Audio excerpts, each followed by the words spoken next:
There comes a moment in every life when you stand before the concrete wall of reality and realize that something within you has shifted irrevocably. It was that day I found myself arranging photo frames on a wall that had never felt more cold, though it was anything but. The warmth of the heating system, installed by Tom and Becky, did little to counter the chill in my soul. A basement is a basement after all, a space not meant to house the essence of one's life, but to store the remnants of it. I looked at those 40 years of memories, now confined to what seemed like a forgotten corner, and it hit me. I had become one of those forgotten items. The house Robert and I had built together, a testament to years of shared love and dreams, had transformed in the blink of an eye. Once, it was a sanctuary where we raised our son with laughter and togetherness. Now, it felt like a prison, and in that moment of profound realization, I made a decision. It was a decision that would surprise everyone, including myself. I would sell the house. I wouldn't breathe a word to anyone until it was done. This wasn't just about selling property. It was about reclaiming my autonomy, my identity that had been wrapped up in a home, in a family, in a life that no longer existed the way I remembered. I had always been the type of mother who put everyone else first. It was what we were taught, wasn't it? The women of my generation were raised to define their worth by how much they sacrificed for others. I had become good at it, perhaps too good. But when Robert passed away 3 years ago, the emptiness that consumed me felt almost suffocating. After 42 years of marriage, and with Robert's sudden absence, I found myself alone in the 4-bedroom colonial in Oak Ridge. The same house that had once hummed with the sounds of family dinners and holiday celebrations now felt hollow. My footsteps echoed on the hardwood floors, a constant reminder of my solitude. "Mom, you shouldn't be alone in this big house," Tom had said during one of his visits 6 months after Robert's funeral. He sat at the kitchen island as I prepared the Sunday roast, just like I'd done every weekend since he was a boy. "All these stairs can't be good for you." "I'm fine, Tom," I had replied, a little defensive. A bit of arthritis didn't make me an invalid. But he persisted. Week after week, his comments continued. "Becky and I have been talking," but he'd say.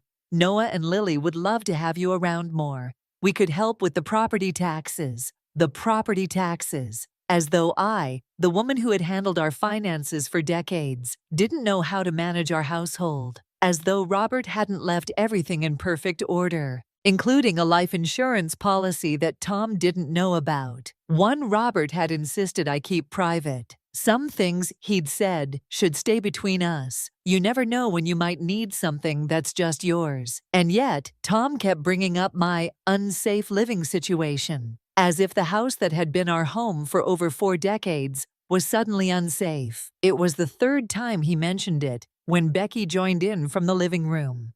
"We're actually thinking of moving," she said casually. "We need more space now that the kids are getting older, and this neighborhood has the best schools." I caught the glance they exchanged. I pretended not to notice, but deep down, I knew. After dinner, Tom walked around the house, pointing out small things, loose gutters, cracked paving stones, as though I couldn't see them myself. That night, they left me with a spare key, just in case. 3 weeks later, they returned with a moving truck. "We thought we'd surprise you," Becky exclaimed, her voice bright as she directed movers toward the front door. "We sold our place last month. The market was too good to pass up." I stood frozen on my own porch, watching strangers carry furniture I didn't recognize into my home. "You're moving in here," Tom said, as though he'd just handed me the greatest gift. "It's perfect. You get to keep your home, but you won't be alone anymore. Plus, Lily can have her own room, and Noah gets the den for his gaming setup." "But where will I? We've got it all figured out," Becky interrupted with enthusiasm. "We've been renovating the basement for weeks. It's like a little apartment now. You'll have your own bathroom, a kitchenette, everything. Everything except my dignity, it seemed." That evening, I found myself sitting on the edge of a daybed in what had once been our storage space. It was hard to recognize it now. Yes, the new drywall and laminate flooring were there, Yes, the recessed lighting, the cheery yellow walls, but all I could see outside the small window was the neighbors' trash cans and the occasional passing feet. Upstairs, I could hear the sound of my furniture being rearranged without my permission. That night, I lay awake, listening to the strange sounds of my own home. The water pipes gurgled, the ceiling creaked, and somewhere above me, someone was sleeping in my bed. I tried to make the best of it, rearranging my new apartment as best as I could. I placed my reading chair near the small window for the best light. I displayed my favorite photographs, Robert and I on our honeymoon, Tom's college graduation, my retirement party after 30 years of teaching. "See, it's cozy down here," Tom said one of the few times he visited. His watch glinted as he spoke. "We're thinking of putting in a dehumidifier. Becky read that moisture isn't good for seniors' lungs." "My lungs are fine," I replied, but he had already left, distracted by Becky's questions about paint samples for what used to be my living room. In a month, the dynamic was clear. I had become the convenient basement grandmother, expected to be available for childcare, but otherwise invisible. Becky would text from upstairs, "Could you watch Lily after school today? I'm running late." Or Tom would call from work, "Mom, Noah forgot his science project." And so my life shifted, slowly, imperceptibly. The walls may have been new, but the cage they built around me felt all too familiar. "Could you drop it off at school?" I always said yes, didn't I? It's what mothers do, isn't it? There's a quiet, almost imperceptible shift that happens over time when you put yourself aside for others. A shift that begins to wear down the very core of your identity. You can give and give, but at some point, the well starts to run dry. And then the realization begins to settle in. It was the afternoon I overheard Becky giving her parents a tour of the house that something in me snapped. She was proudly pointing out the original hardwood floors that Robert and I had refinished in our first year of marriage. "The previous owners took such good care of the place," she said, as though I were already a distant memory, a footnote in the story of this home. "Previous owners," she said, as if I no longer existed in the fabric of this space. And then I heard Patricia, Becky's mother, ask the question that cut deeper than anything I'd heard in months. "And what about Eleanor? Is she comfortable down there?"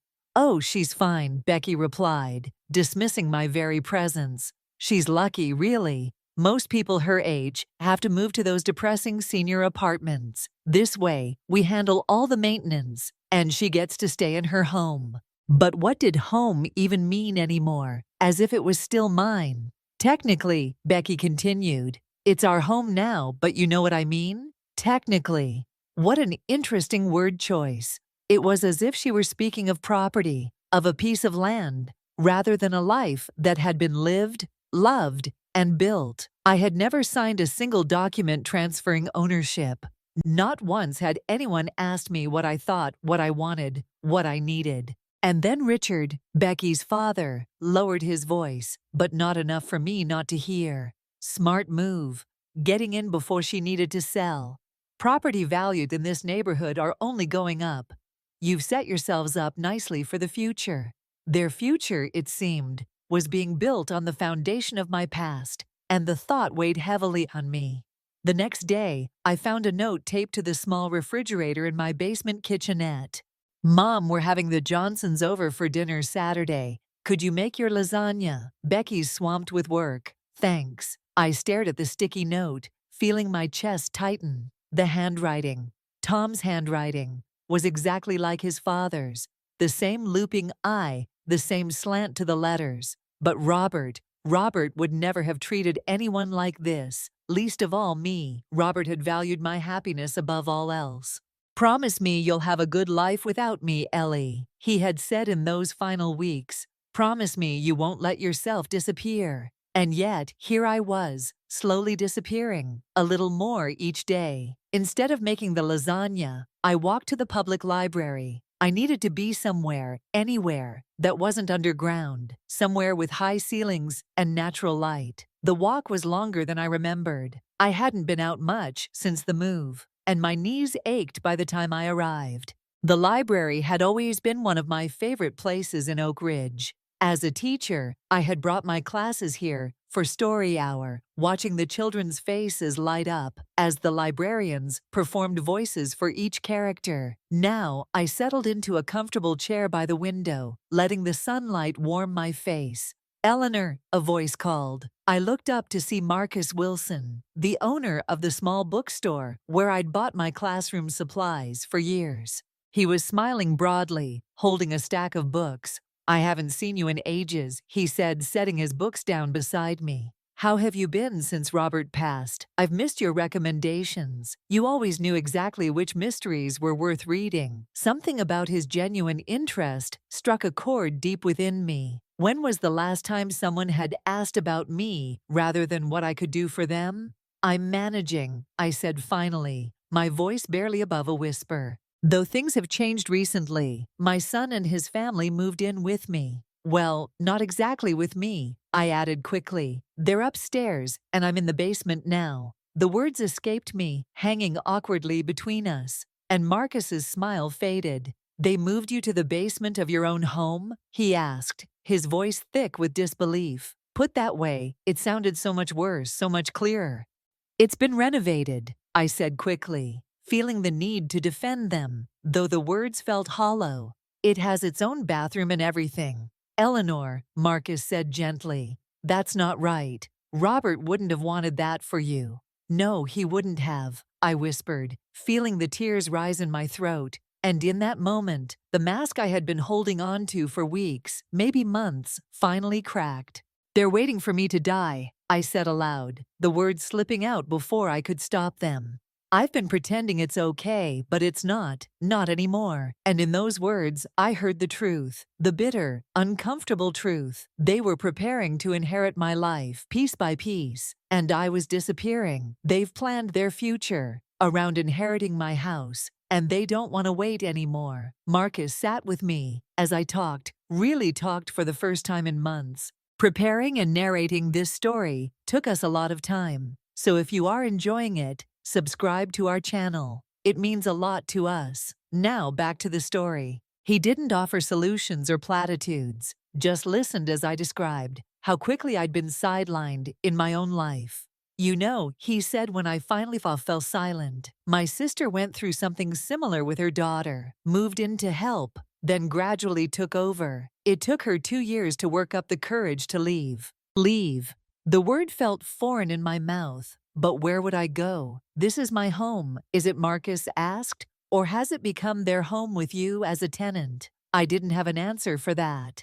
When I returned to the house that evening, Tom was waiting at the door. "Where have you been?" he demanded. "We were worried. You didn't answer your phone."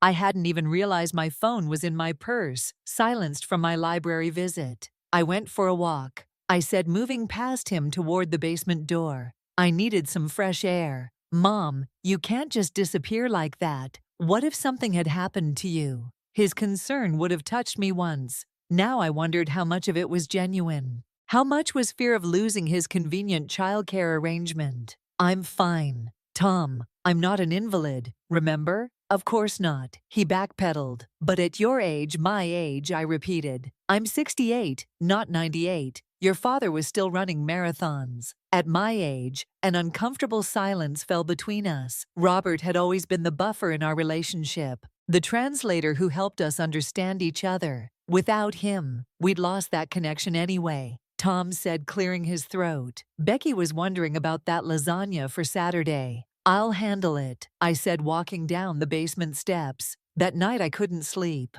The house made its usual noises, the furnace kicking on, the ice maker dropping cubes, the faint sound of Tom snoring. That reminded me so much of his father. Now they felt like the sounds of strangers, intruders. I got up and opened the small fireproof box where I kept important documents. Inside was the folder Robert had prepared during his last month's copies of our will. Insurance policies, bank accounts, everything neatly labeled in his methodical way. The deed to the house was there too, still solely in my name. Tom had never asked about it, had simply assumed he'd inherit eventually. And why wouldn't he? That had always been the plan. But plans change.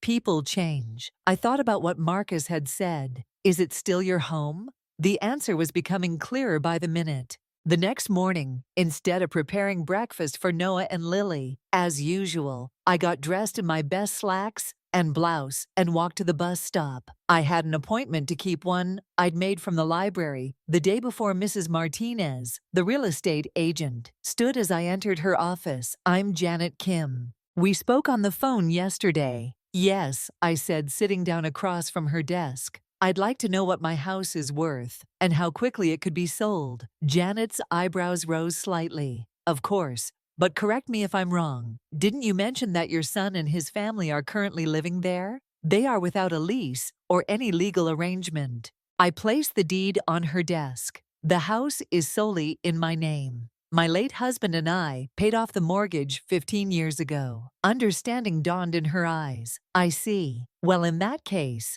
let me tell you about the current market in Oak Ridge. It's quite favorable for sellers right now. By the time I left Janet's office 2 hours later, I had a plan. The house, my house, was worth considerably more than I'd imagined. Oak Ridge had become one of the most desirable suburbs in the Chicago area, with its excellent schools and proximity to the city. 3-bedroom colonials on corner lots simply didn't come on the market. Often I could sell quickly, Janet assured me, and for enough to secure my future anywhere I chose.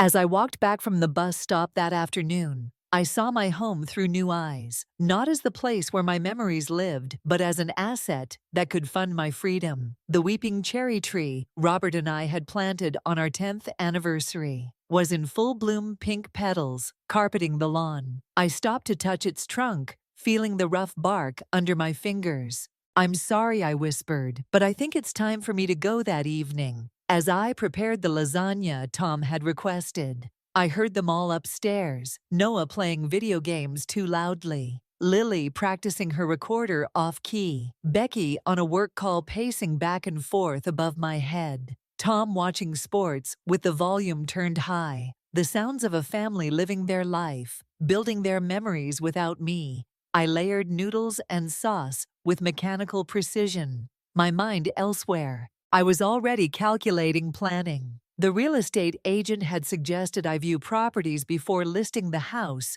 to ensure I had somewhere to go when it sold. Looking at condos doesn't commit you to anything, Janet had said, but it might help make this real for you real. Yes, that's what I needed to make a new reality for myself, one where I wasn't relegated to the margins of my own life. As I slid the lasagna into the oven, I made another decision. I wouldn't tell them until everything was finalized. No discussions, no family meetings where my concerns would be dismissed as confusion or ingratitude. No chance for them to talk me out of it, or worse, try to claim I was incompetent to make my own decisions. This would be my move on my terms. The next day, when Becky texted asking me to pick up Lily from her dance class, I replied that I had an appointment. It wasn't a lie.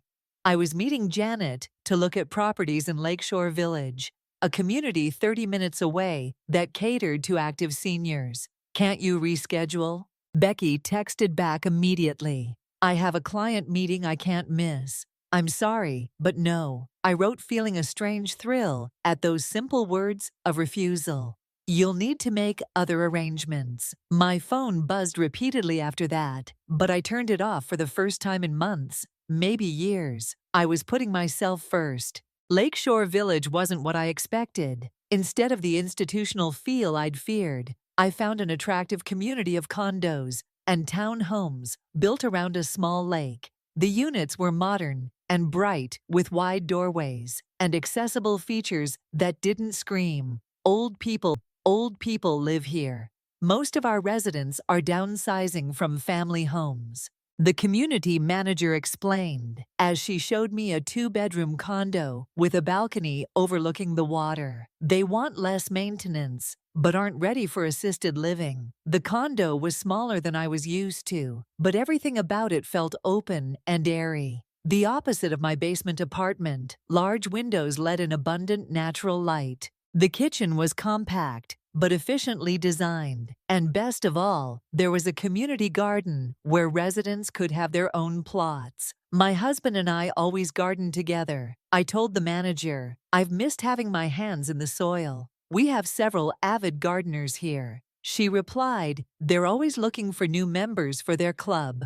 As we walked the grounds, I noticed people my age and older chatting on benches, walking dogs, even playing pickleball on a nearby court. They looked happy, engaged with life. I could be one of them. I realized not Eleanor, the basement grandmother, but Eleanor the gardener, Eleanor, the book club member, Eleanor, the woman with her own life. When I returned to the house that evening, Tom was waiting again, his expression thunderous. Becky had to leave work early to pick up Lily. He said, accusingly, "What was so important that you couldn't help out?" I hung my sweater in the hall closet before answering. "I had an appointment." "What kind of appointment? Are you sick? Is that what this is about?" The concern in his voice sounded genuine. And for a moment, I glimpsed my little boy again, the one who'd cried when I had pneumonia, who'd brought me dandelions from the yard as get-well presents. "I'm not sick, Tom," I said gently. "I just had something I needed to do." "Well, next time, let us know in advance. We rely on you for the kids." And there it was again, their needs, their schedules, their convenience. "Tom," I said carefully, "I'm your mother, not your employee. I don't need to submit time-off requests." His face reddened. "That's not what I meant, but we're a family. We help each other. Help each other." Was that what this arrangement was? It didn't feel like mutual aid to me. Yes, we are family. I agreed, which is why I made that lasagna everyone's enjoying tonight, despite having other things to do. I walked past him to the basement door, suddenly too tired for further discussion. But as I reached for the handle, he spoke again. "Mom, I don't know what's gotten into you lately, but Becky and I are getting concerned. You seem different, distracted." I turned back to face my son, this man who looked so much like his father, but had somehow missed Robert's most essential lessons about respect and reciprocity. People changed. "Tom," I said simply, "even mothers." As I descended the stairs to my basement room, I felt something I hadn't experienced in a long time. The quiet satisfaction of standing my ground. It wasn't anger or resentment driving me anymore, but something cleaner, more powerful, self-respect. That night, I began sorting through my possessions, mentally cataloging what I would take and what I could leave behind. The cherry bedroom set Robert and I had purchased for our 10th anniversary, too large for a condo. The photo albums and scrapbooks from Tom's childhood. Those would come with me, my gardening tools, my books, my mother's china. I made lists preparing. In the morning, I had another appointment, this time with my bank. The manager, a young woman named Sophia, who had handled Robert's estate after his passing, greeted me warmly. "Mrs. Martinez, what can I do for you today?" "I'm selling my house." I said the words feeling more real each time I spoke them. "And I'll need to arrange for the proceeds to be properly managed." Sophia's professionalism didn't waver, though I could see surprise in her eyes. "Of course, let's discuss your options." By the end of our meeting, I had a clear financial plan. The proceeds from the house would be more than enough to purchase a condo outright, with plenty left for a comfortable retirement. Robert's life insurance policy, which I'd barely touched, provided additional security. "You're in excellent financial shape, Mrs. Martinez," Sophia concluded, "much better than most of our clients. Your age." Your age. There it was again, but this time it didn't feel like a limitation. Instead, it was simply a fact, one that I was finally addressing on my own terms. As I left the bank, my phone rang. It was Janet, the real estate agent. "Eleanor, great news. If you're ready to move quickly, I have potential buyers who want to view the property this weekend. They're relocating for work and need to find something immediately." My heart raced this weekend, but my family would need to be out during the showing. "Yes," Janet confirmed. "I understand that might be complicated given your situation. We could wait for a better time." I thought about the condo at Lakeshore Village, about the garden plots, and the book club. and the sense of possibility I'd felt there. I thought about the basement room, where I'd spend another night if I delayed. "No," I said firmly. "This weekend is perfect. Can we arrange a private viewing while my son and his family are out?" "Absolutely. They typically do a Saturday morning showing with minimal disruption." Saturday morning, I repeated. My son and his wife take the children to sports activities. Then, the house will be empty from 9 until at least noon. That settled. I hung up and took a deep breath. The wheels were in motion now. There was no going back. Saturday morning arrived with perfect spring weather. Tom and Becky hustled the children through breakfast, barely acknowledging me as they grabbed equipment bags and water bottles. "We'll be back around 12:30. Tom called over his shoulder. "Noah has soccer until 11. Then Lily has her dance recital rehearsal." "Take your time," I replied, hiding the tremble in my voice. "I'll be here as soon as their car pulled away." I texted Janet. "The house is empty. You can bring the buyers now." 20 minutes later, a luxury SUV pulled into the driveway. Janet emerged with a professional-looking couple in their 40s. Not unlike Tom and Becky, I realized with irony. "Eleanor, this is Dr. and Dr. Chen." Janet introduced us at the door. "They're very excited to see your beautiful home." The tour went better than I could have hoped. The Chens loved the original details. Robert and I had preserved the spacious backyard, even the weeping cherry tree. "Our daughter would love climbing that." "Duh, Dr. Chen," the wife remarked. "We have an 8-year-old who's part monkey." I swear they spent extra time in the kitchen admiring the renovations Robert and I had completed 5 years ago. The previous owners clearly took pride in this home. Dar Chen, the husband, commented. I bit my tongue. I was still the owner, not previous, but soon enough that would be true. "Would you like to see the basement?" Janet asked. Glancing at me, we discussed whether to show it, given its current state, as my living quarters. "Actually," I said, stepping forward, "the basement has been recently renovated as a separate apartment. It has its own entrance from the side yard, which could be perfect for guests or perhaps a home office." I led them down the stairs, feeling strangely detached as they examined what had been my prison for months. Dr. Chen, the wife, noted the new bathroom fixtures approvingly. Dr. Chen, the husband, commented on the potential for a music room. They didn't need to know that someone currently slept here, that someone's life had been condensed to these few hundred square feet.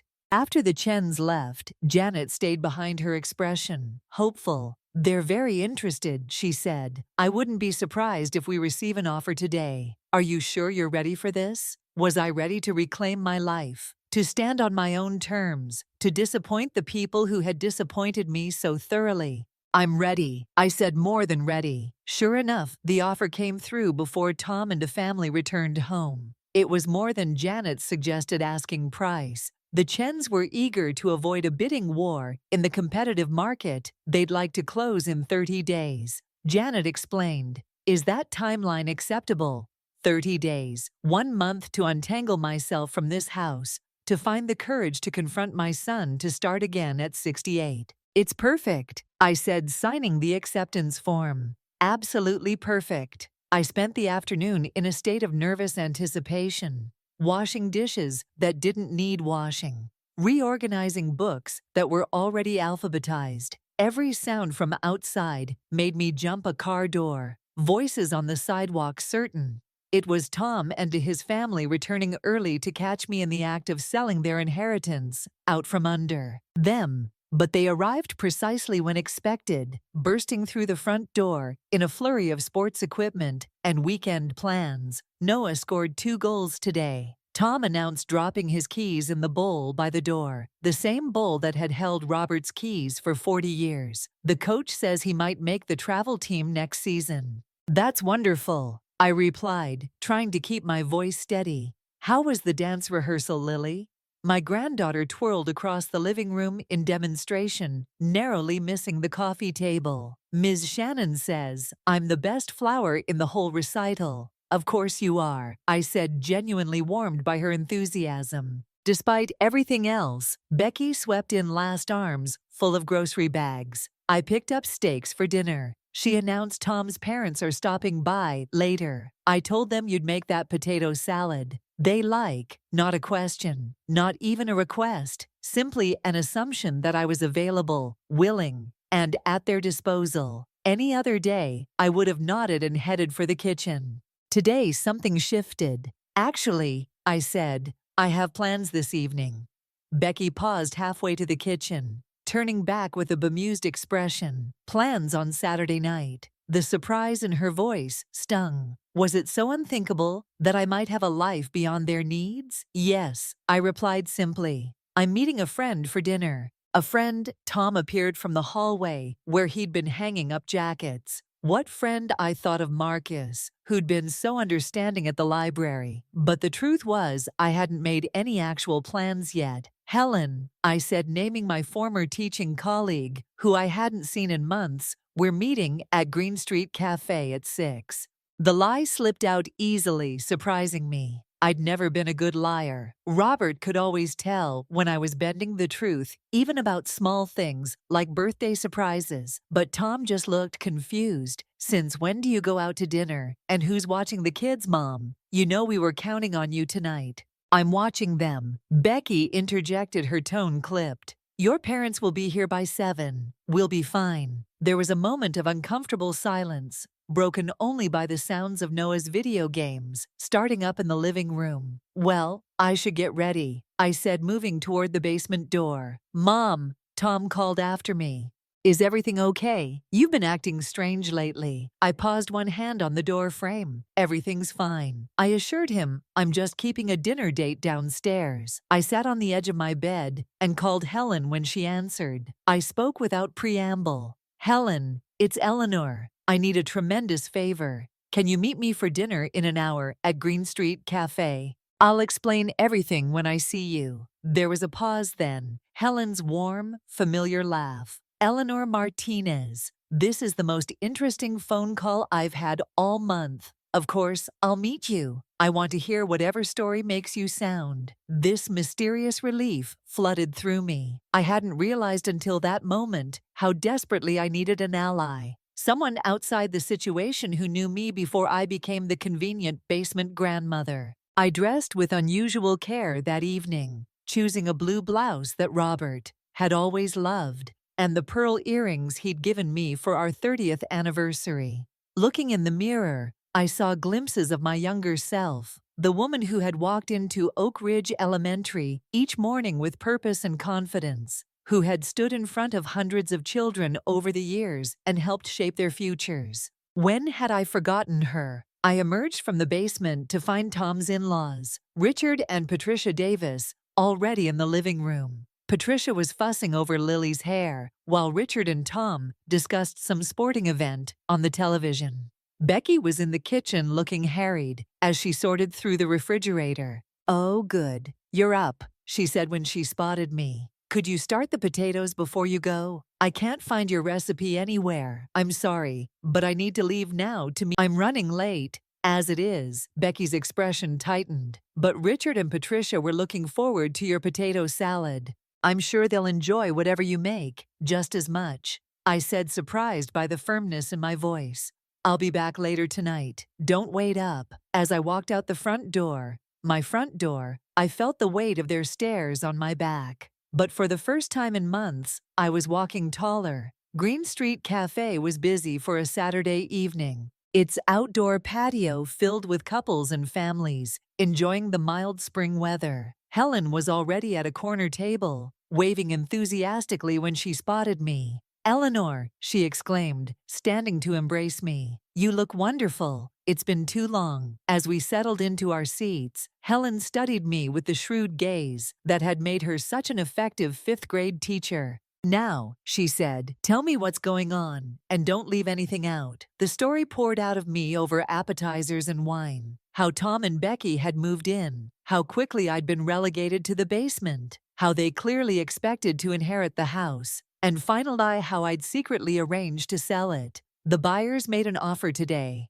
I concluded above asking price, 30-day closing. Helen sat back, wine glass forgotten in her hand. Eleanor Martinez, she said slowly, I am in absolute awe. They'll never see it coming, will they? That's the plan. I took a sip of my wine, still marveling at my own audacity. I haven't figured out exactly how or when to tell them. I'm thinking maybe a week before closing when it's too late for them to interfere. Where will you go? I told her about Lakeshore Village, about the garden plots, and the condo overlooking the water. It sounds perfect for you, Helen said warmly. But are you sure you're ready to leave the house? All those memories with Robert. The question gave me pause. Was I ready? The house held 40 years of my life with Robert, every corner filled with his presence. I think I said slowly that Robert is with me wherever I go. But in that house right now, I don't even feel like myself anymore. How can I honor his memory if I've disappeared? Helen reached across the table and squeezed my hand. He would be so proud of you, Eleanor, standing up for yourself like this. Would he, I wondered aloud, or would he think I'm being selfish, abandoning our son? Tom is 42 years old, Helen pointed out dryly, with a successful career and a family of his own. He'll survive without your free childcare and potato salad, put that way. It did seem absurd to worry, yet the guilt lingered, a mother's perpetual shadow. You haven't abandoned anyone, Helen continued more gently now. They pushed you into a basement and expected gratitude. Robert would never have allowed that, and you know it. She was right. Robert had always been my fiercest defender, stepping in when I was too accommodating for my own good. If he were here, Tom would never have dared suggest such an arrangement. Our conversation shifted to lighter topics as the evening progressed. Former students we'd kept track of, mutual friends from the school, Helen's new hobby of birdwatching for hours.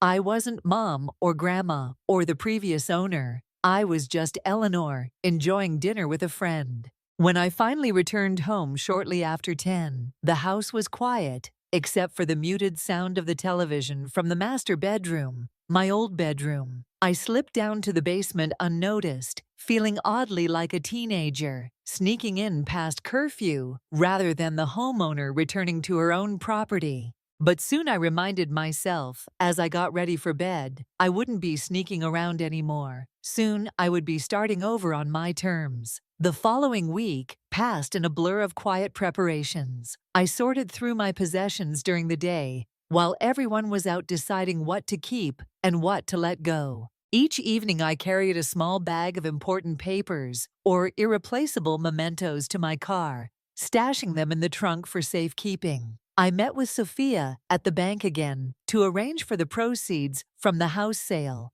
to be properly managed. I signed the final paperwork for the condo at Lakeshore Village using a portion of Robert's life insurance money for the down payment. The rest will be paid in full. Once your house closes, the sales manager assured me, you can move in as early as next week, if you'd like, next week. The timeline was rushing forward faster than I'd anticipated. I'd like that, I said, feeling both terrified and exhilarated very much through it all. I maintained my usual routines at home, preparing breakfast for the children, handling the laundry, keeping the house tidy. To their credit, Tom and Becky seemed to notice something was different. They exchanged concerned glances when they thought I wasn't looking. And once I overheard Tom on the phone with someone discussing changes in elderly behavior patterns, the condescension might have angered me once. Now it merely strengthened my resolve. On Wednesday evening, exactly 11 days after accepting the Chen's offer, I received an email from Janet. Inspection completed, that all contingencies removed were clear to close on schedule. It was time to tell them. I considered various approaches, a family meeting, individual conversations, even a letter left on the kitchen counter. In the end, I decided on dinner, one last meal together in the dining room, where we'd celebrated so many birthdays, holidays, and milestones. The next morning I texted Tom and Becky. I'd like to make a special dinner tonight, just the four of us. Could you arrange for the children to visit friends? Becky replied almost immediately.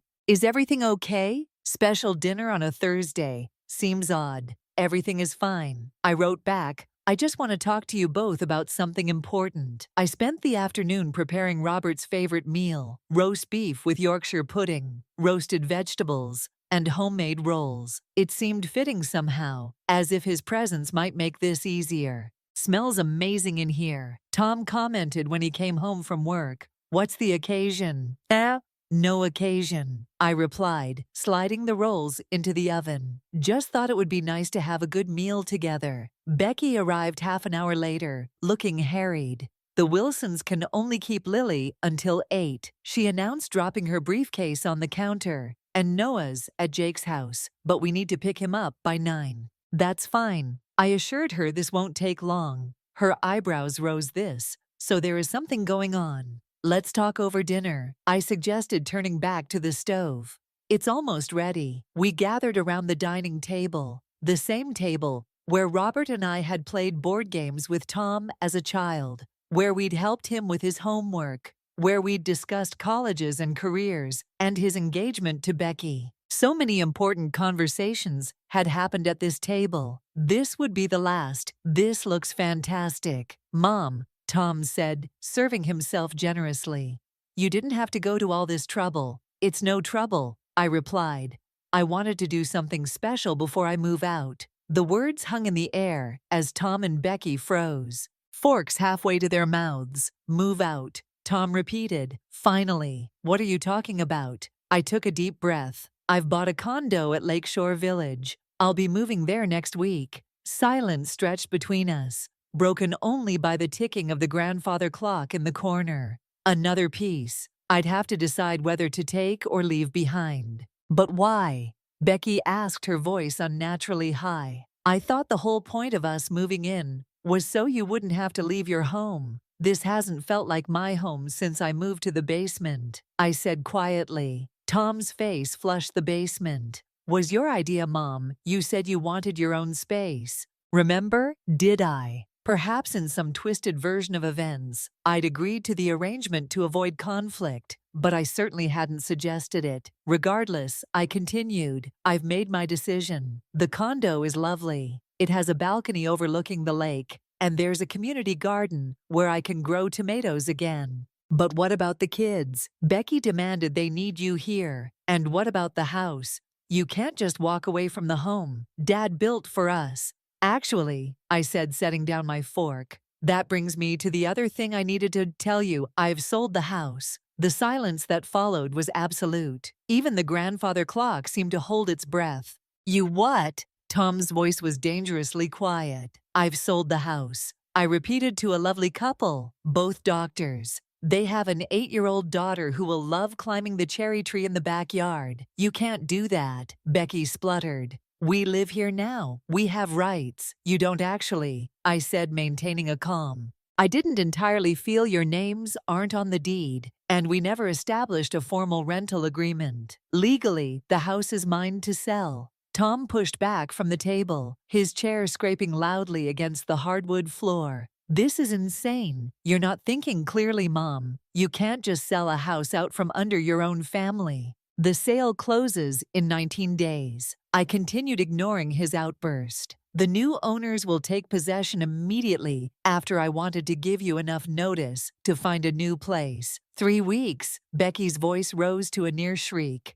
"You expect us to find a house in 3 weeks in this market? 2 children in school." I met her gaze steadily. "You managed to sell your previous home and move in here within a month. I have faith in your abilities." Tom began pacing, running his hands through his hair in a gesture so reminiscent of Robert that my heart ached. "Despite everything, this isn't right, Mom. Dad would never have wanted this. The house was supposed to stay in the family. We were supposed to inherit it someday." "Someday," I repeated. "Not now. Not while I'm still very much alive and capable of making my own decisions." "Are you?" Though Tom turned to face me, his expression hardening. "Because this doesn't sound like you at all. This sounds like someone who's confused. Maybe even don't." I warned, my voice sharper than I'd intended. "Don't suggest I'm incompetent just because I'm doing something you don't like. Then explain it to us." Becky pleaded, tears welling in her. "Why now? Why like this? If you weren't happy with the arrangement, why didn't you say something?" I looked at her incredulously.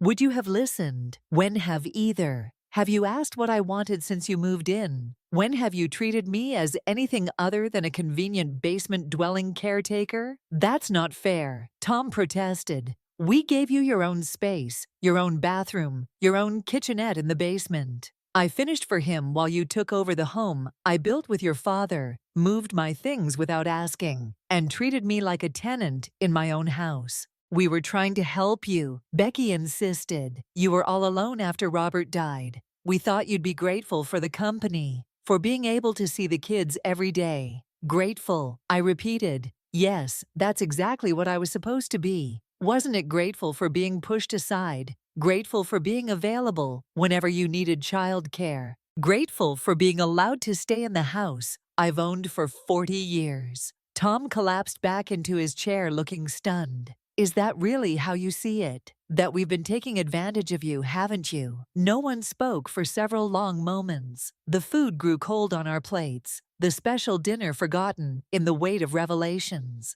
What if we change things? Tom finally asked, his high voice smaller. Now, what if we swap? You take the master bedroom back, and we move downstairs. Or we could convert the dining room into a main floor bedroom for you. There has to be a solution that doesn't involve selling the house for a fleeting moment. I considered it. Perhaps things could be different. Perhaps we could find a new arrangement that respected my position in the household. But then I remembered the Chen's daughter, who would climb the cherry tree. I remembered the condo at Lakeshore Village, with its view of the water and its promise of a fresh start. I remembered the garden plots, waiting for my tomato plants. The house is sold, I said firmly. The decision is made. You can still back out, Becky argued. Pay a penalty, break the contract, whatever it takes. You can't do this to us, to the children. It's cruel, cruel. I shook my head slowly. Was it cruel when you moved me to the basement of my own home?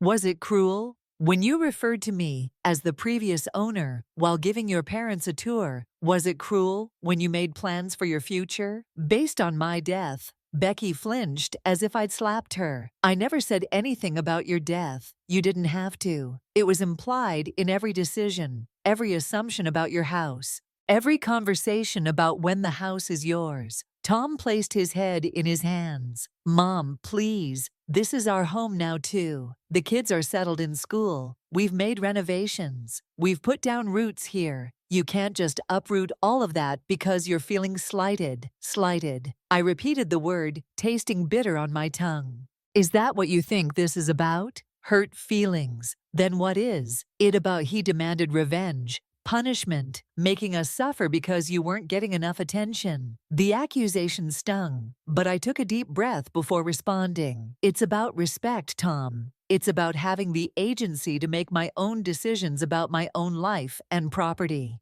It's about remembering who I am beyond being your mother and the children's grandmother. And who is that exactly? Becky asked, her tone somewhere between bitter and genuinely curious, because the Eleanor I thought I knew would never turn her back on family like this. I'm still figuring that out, I admitted, but I know I'm someone who deserves better than a basement. The doorbell rang, interrupting our standoff. Tom went to answer it, his movement stiff with anger. A moment later, he returned with a middle-aged couple I didn't recognize. Mom, he said coldly, these people say they're here to measure for window treatments. Care to explain? The Chen stood awkwardly in the dining room doorway, looking uncomfortable. We're so sorry to intrude. Dr. Chen, the wife said quickly. The agent said it would be okay to stop by this evening. We can come back another time. I rose from my chair, smoothing my skirt. It's fine. I assured them you're not intruding. This is Dr. and Dr. Chen. I explained to Tom and Becky. They're the new owners.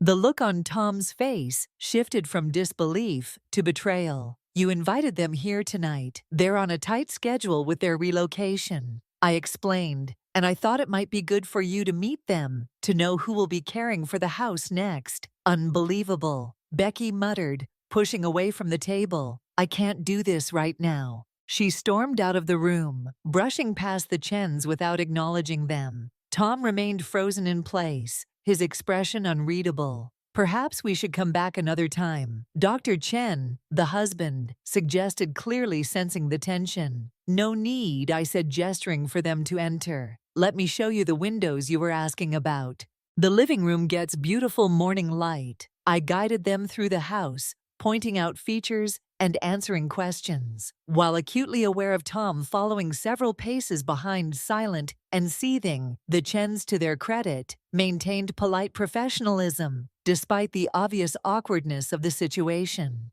When they finally left 45 minutes later, promising to return with their contractor next week, Tom confronted me in the foyer. How could you do this? He demanded, his voice breaking. Parade. Those strangers through our home, showing off Dad's woodwork, Mom's garden, like none of it matters to you anymore. It matters, I said softly. It will always matter. But the memories aren't in the walls, Tom. They're in here. I touched my heart gently. And I'll take them with me wherever I go. This isn't right, he insisted, though some of the fights seemed to have gone out of him. There has to be another way. There isn't, I said firmly. The decision is made that night, alone in my basement room. I allowed myself to cry for the first time since the whole process began. Not out of regret. I remained certain of my choice, out of grief for the family. I thought we were for the son, who couldn't see what had been done to me, for the relationship that might never recover from this rupture.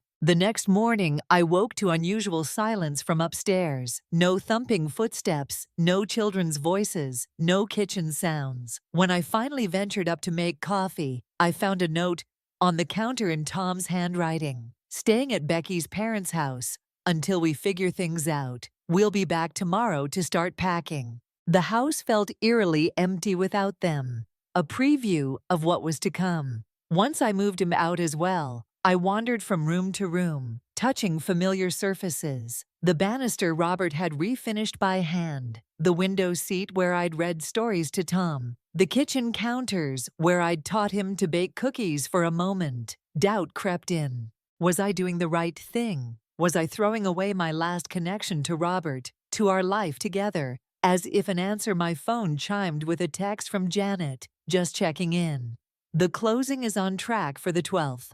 How are you holding up? I looked around the empty house one more time, then typed my reply. I'm ready for the next chapter. Later that day, I called Marcus. We'd been meeting regularly for coffee since our first encounter at the library, and he'd become a trusted sounding board during this transition. They didn't take it well, I told him, recounting the previous night's confrontation. Did you expect them to? He asked gently. No, I admitted, but I hoped. I don't know what I hoped. That they might understand, that they might see it from my perspective. They're in shock, Marcus suggested. Give them time. Right now, they're only seeing what they're losing, not what you've gained. And what have I gained? Exactly, your dignity, he said, simply, your independence. Your right to choose your own path. Put that way, it seemed worth whatever price I might have to pay in family discord. I'm meeting with a moving company tomorrow, I told him. They'll pack and move everything I'm taking with me. The rest will go to charity or stay with the house. Do you need help sorting through things? He offered.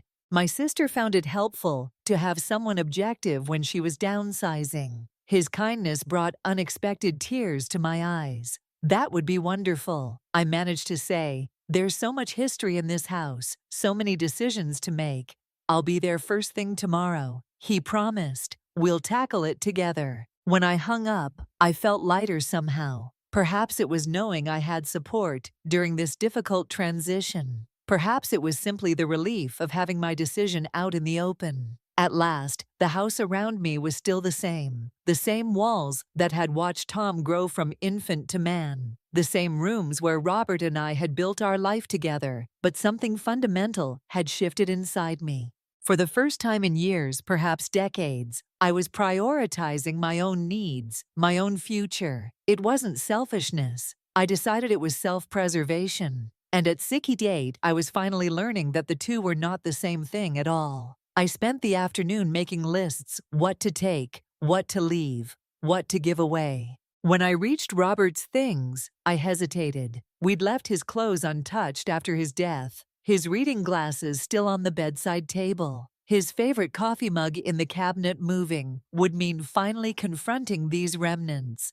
deciding which physical reminders of him would come with me to my new life in the master bedroom closet, now filled with Tom and Becky's clove. I found a small section of Robert's suits still hanging at the back. I ran my fingers over the familiar fabrics, remembering how handsome he'd looked in each one. Would he understand what I was doing? Would he approve? "I miss you, I whispered to the empty room. "I wish you were here to tell me I'm doing the right thing." As if an answer, my gaze fell on a small wooden box on the high shelf, Robert's keepsake box, the one where he'd kept ticket stubs from our dates, dried flowers from anniversaries, small mementos from our life together. I reached for it, surprised that Tom and Becky had left it undisturbed inside beneath the expected souvenirs. I found an envelope addressed to me, in Robert's handwriting with trembling fingers. I opened it to find a letter dated just weeks before his death. "My dearest Eleanor, if you're reading this, it means you're finally cleaning out my things. Knowing you, it's probably been months or even years since I've been gone. You always were sentimental about holding on to the past, but here's what I want you to know.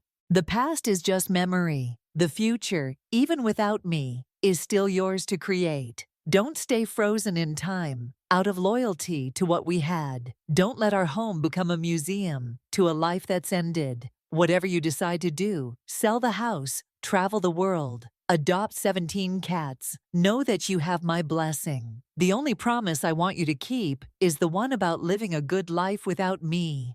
All my love, always, Robert." I clutched the letter to my chest, tears flowing freely. Now, even from beyond, Robert understood what I needed better than my own son did. He'd given me permission to move forward, to remake my life without him. In that moment, any lingering doubt vanished. I was doing exactly what Robert would have wanted, choosing life, choosing myself, refusing to disappear into the background of someone else's story. When Tom and Becky returned the next day, subdued and red-eyed, I met them with newfound certainty. "I've arranged for movers to come next Tuesday. I told them I'll be taking only what fits in the condo. You are welcome to anything I leave behind, or you can sell it with the house. So this is really happening." Tom said flatly, "You're really going through with it?" "Yes," I replied simply. "I am." We stood in awkward silence for a moment, the gulf between us seemingly unbridgeable. "Fine,"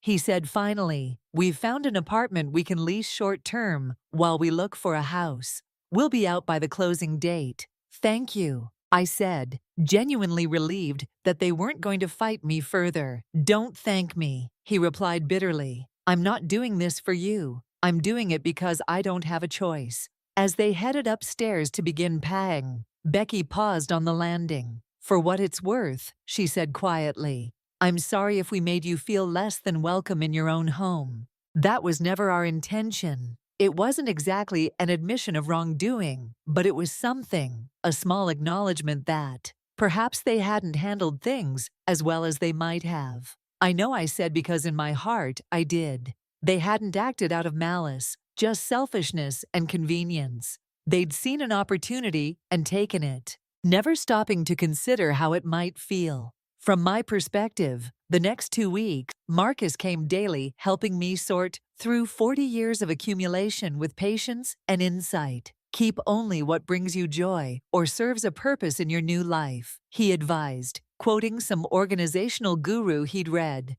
"The rest is just weight, holding you back." I discovered he was right with each box packed or discarded. I felt lighter, more mobile, more ready for whatever came next. Tom and Becky worked around us, packing their own belongings with minimal interaction. The children, confused by the sudden upheaval, asked questions I wasn't equipped to answer. "Why are we moving, Grandma?" Lily wanted to know. "Don't you like living with us anymore?" "It's not about liking or not liking," I tried to explain. "Sometimes adults need different things as they get older. I need a place that's just for me, and your mom and dad need a place that's just for your family. But we are your family too," Noah pointed out with the child's perfect logic. "Yes," I agreed, hugging him close. "And we always will be. no matter where we live. I wasn't sure if he believed me. I wasn't entirely sure if I believed myself, but I hoped that with time, the rift might heal. Tom might come to understand why I'd needed to make this stand, why I'd chosen my independence over the comfort of the familiar.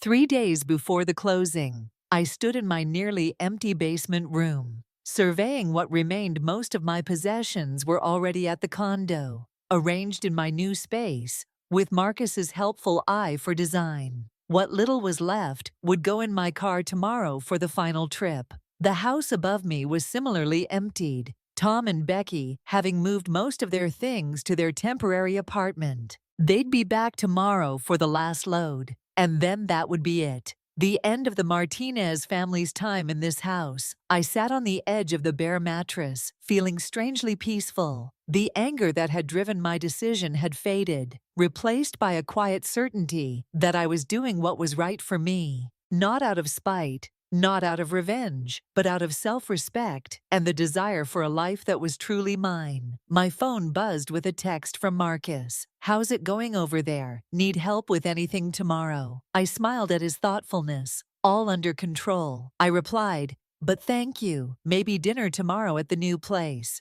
"I actually have a dining table now." His response came quickly. "I'd like that very much." I set the phone down, surprised by the small flutter of anticipation I felt. Was this a date? At my age? After everything? Perhaps it was, or perhaps it was simply two friends sharing a meal. Either way, it was one more step into my new life, one more choice, made freely on my own terms. As I prepared for my last night in the house Robert and I had shared for so long, I felt his presence more strongly than I had in months, not as a ghost haunting the walls, but as a voice in my heart urging me forward. "The future is still yours to create," he'd written. And finally, I was ready to begin. The morning of my departure dawned with unexpected brightness for an early spring day. Sunlight streamed through the small basement window, casting long rectangles of light across the bare floor. I'd slept fitfully, waking several times to the unfamiliar echoes of an almost empty house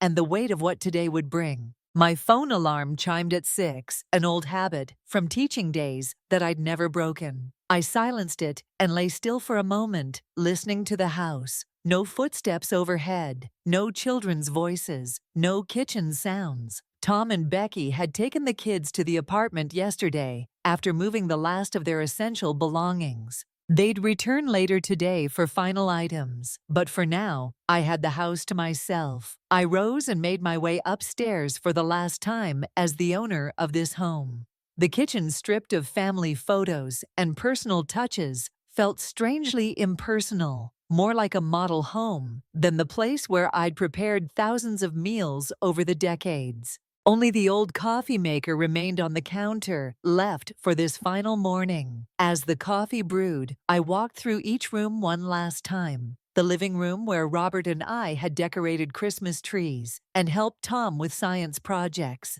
The dining room where we'd hosted Thanksgiving dinners and birthday celebrations. The upstairs bedrooms where I'd read bedtime stories and soothed nightmares. Every corner held memories, but I was surprised to find they didn't weigh me down as I'd feared. Instead, they felt like gentle acknowledgments of a life well lived, chapters complete, not abandoned, in what had been our master bedroom. I opened the closet one final time. Tom and Becky had cleared their things, leaving only the few items of Robert's I hadn't yet decided what to do with. I touched each suit, each tie, remembering specific moments. His nervousness before job interviews, his pride at Tom's graduation, the way he'd ask my opinion before important presentations. "It's time," I said softly to him and to myself, with careful movements. I selected just one suit jacket, the navy, one with elbow patches he'd worn when he taught weekend art classes at the community center.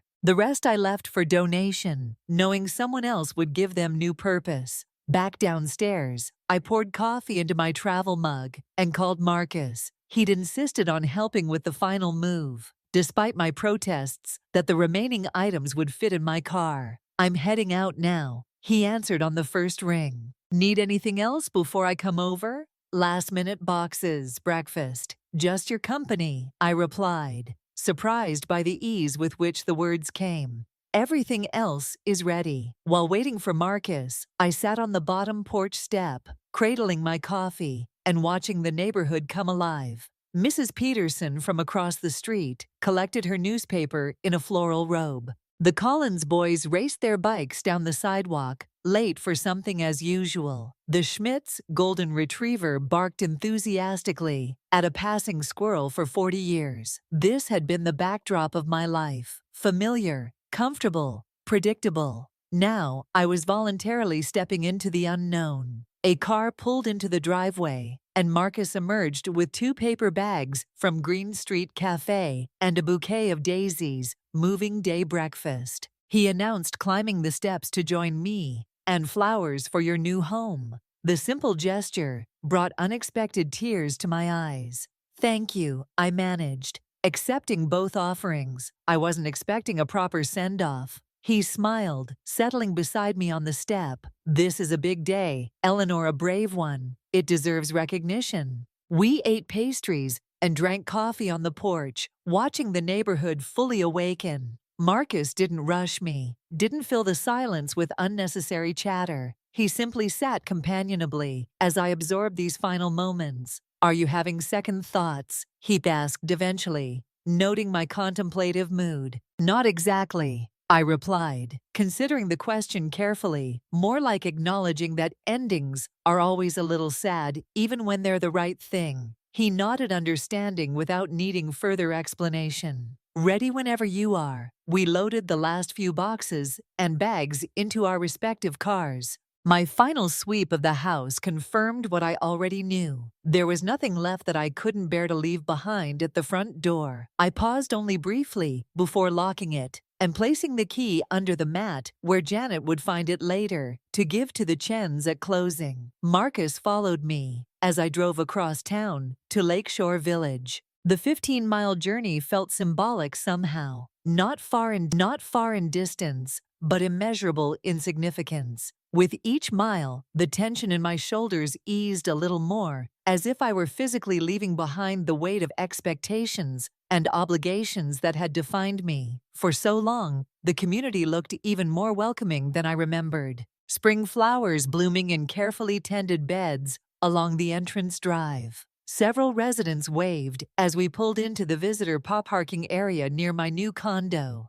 Mrs. Martinez, the community manager Diane, hurried over as I emerged from my car. Welcome home. We've been looking forward to your arrival home. The word resonated differently now, not tied to a specific structure or history, but to something more essential. A place where I belonged, where I was valued, where I could be fully myself. Thank you, I replied, genuinely touched by her enthusiasm. I'm looking forward to settling in with Marcus's help. The last of my belongings were quickly carried inside the condo, already furnished with the items delivered earlier in the week, looked invitingly arranged. Sunlight poured through the balcony doors, illuminating the open living area. The kitchen, though smaller than what I was accustomed to, gleamed with new appliances and clean countertops. What do you think? Marcus asked, setting down the final box. Does it feel right? I walked slowly through the space,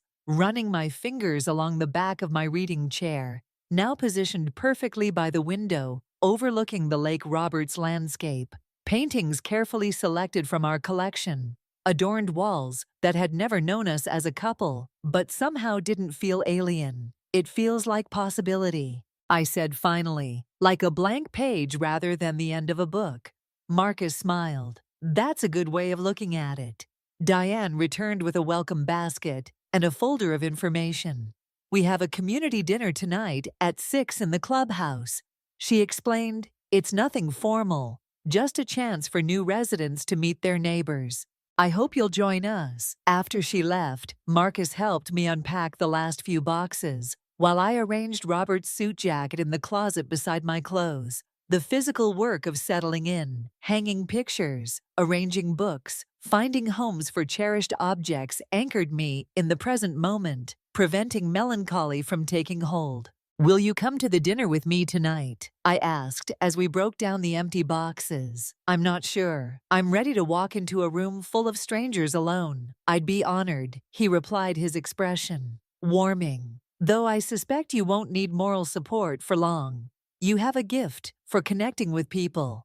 Eleanor always have the compliment. Caught me off guard. When was the last time someone had seen me, really seen me as an individual with qualities and capabilities beyond my role as wife, mother, grandmother? "That's kind of you to say," I murmured, suddenly self-conscious. "It's not kindness, just observation." He checked his watch. "I should head out and let you rest before tonight. Unless there's anything else you need help with. You've done more than enough," I assured him. "I can't thank you properly for all your support these past weeks. You don't need to thank me," he said simply. "Friends help each other through difficult transitions. That's all this is." But as he left with a promise to return at 5:30, I wondered if that was really all it was. The quiet anticipation I felt at the thought of seeing him again suggested something more, something I wasn't quite ready to name, but couldn't entirely dismiss either. Alone in my new home, I moved from room to room, making small adjustments, shifting a lamp, rearranging pillows, finding the perfect spot for Robert's reading glasses, which I'd kept as a tangible reminder of our shared love of books. With each adjustment, the space became more mine, reflecting not just who I had been, but who I might become. My phone rang just after 3 o'clock. Tom's name appeared on the screen, causing a momentary tightness in my chest. We'd barely spoken since the night of the revelation. Our interactions limited to practical matters of moving and property division. I took a deep breath before answering. "Hello, Tom, Mom." His voice sounded strained, formal. "We've finished at the house. I wanted to let you know that everything's been cleared out, except for the items you marked to be donated." "Thank you," I replied, matching his businesslike tone. "The charity will pick those up tomorrow."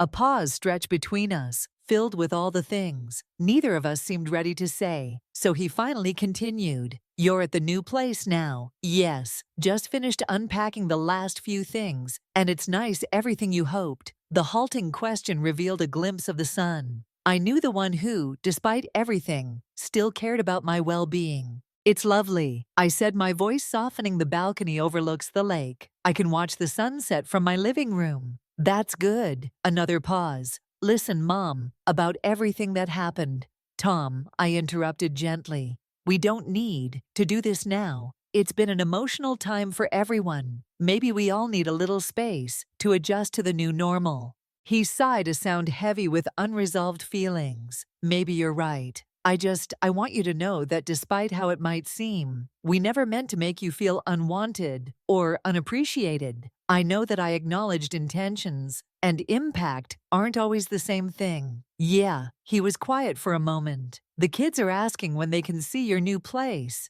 The mention of Noah and Lily sent a pang through my heart. In the chaos of the move, I'd had little time with them, and I worried about how they were processing all the changes.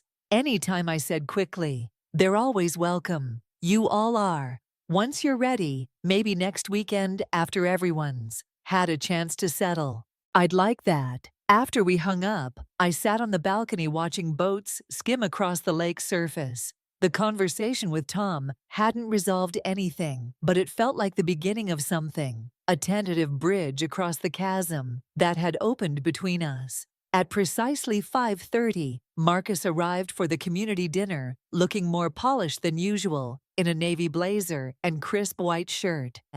I'd made an nice effort as well, wearing a floral dress I'd purchased just last week, my first new outfit in longer than I cared to admit. "You look beautiful," he said simply as I opened the door. "Thank you." I felt a blush rising to my cheeks. "So do you, handsome."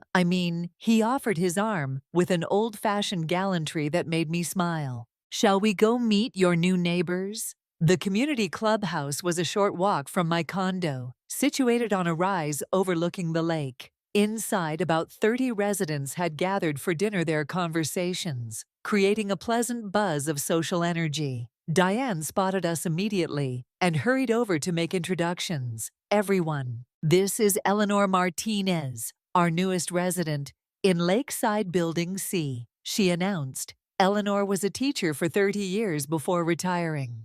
Welcomed several people. Approached, offering handshakes and warm greetings. A tall woman with silver hair styled in an elegant bob stepped forward. "I'm Margaret Spencer, Building B."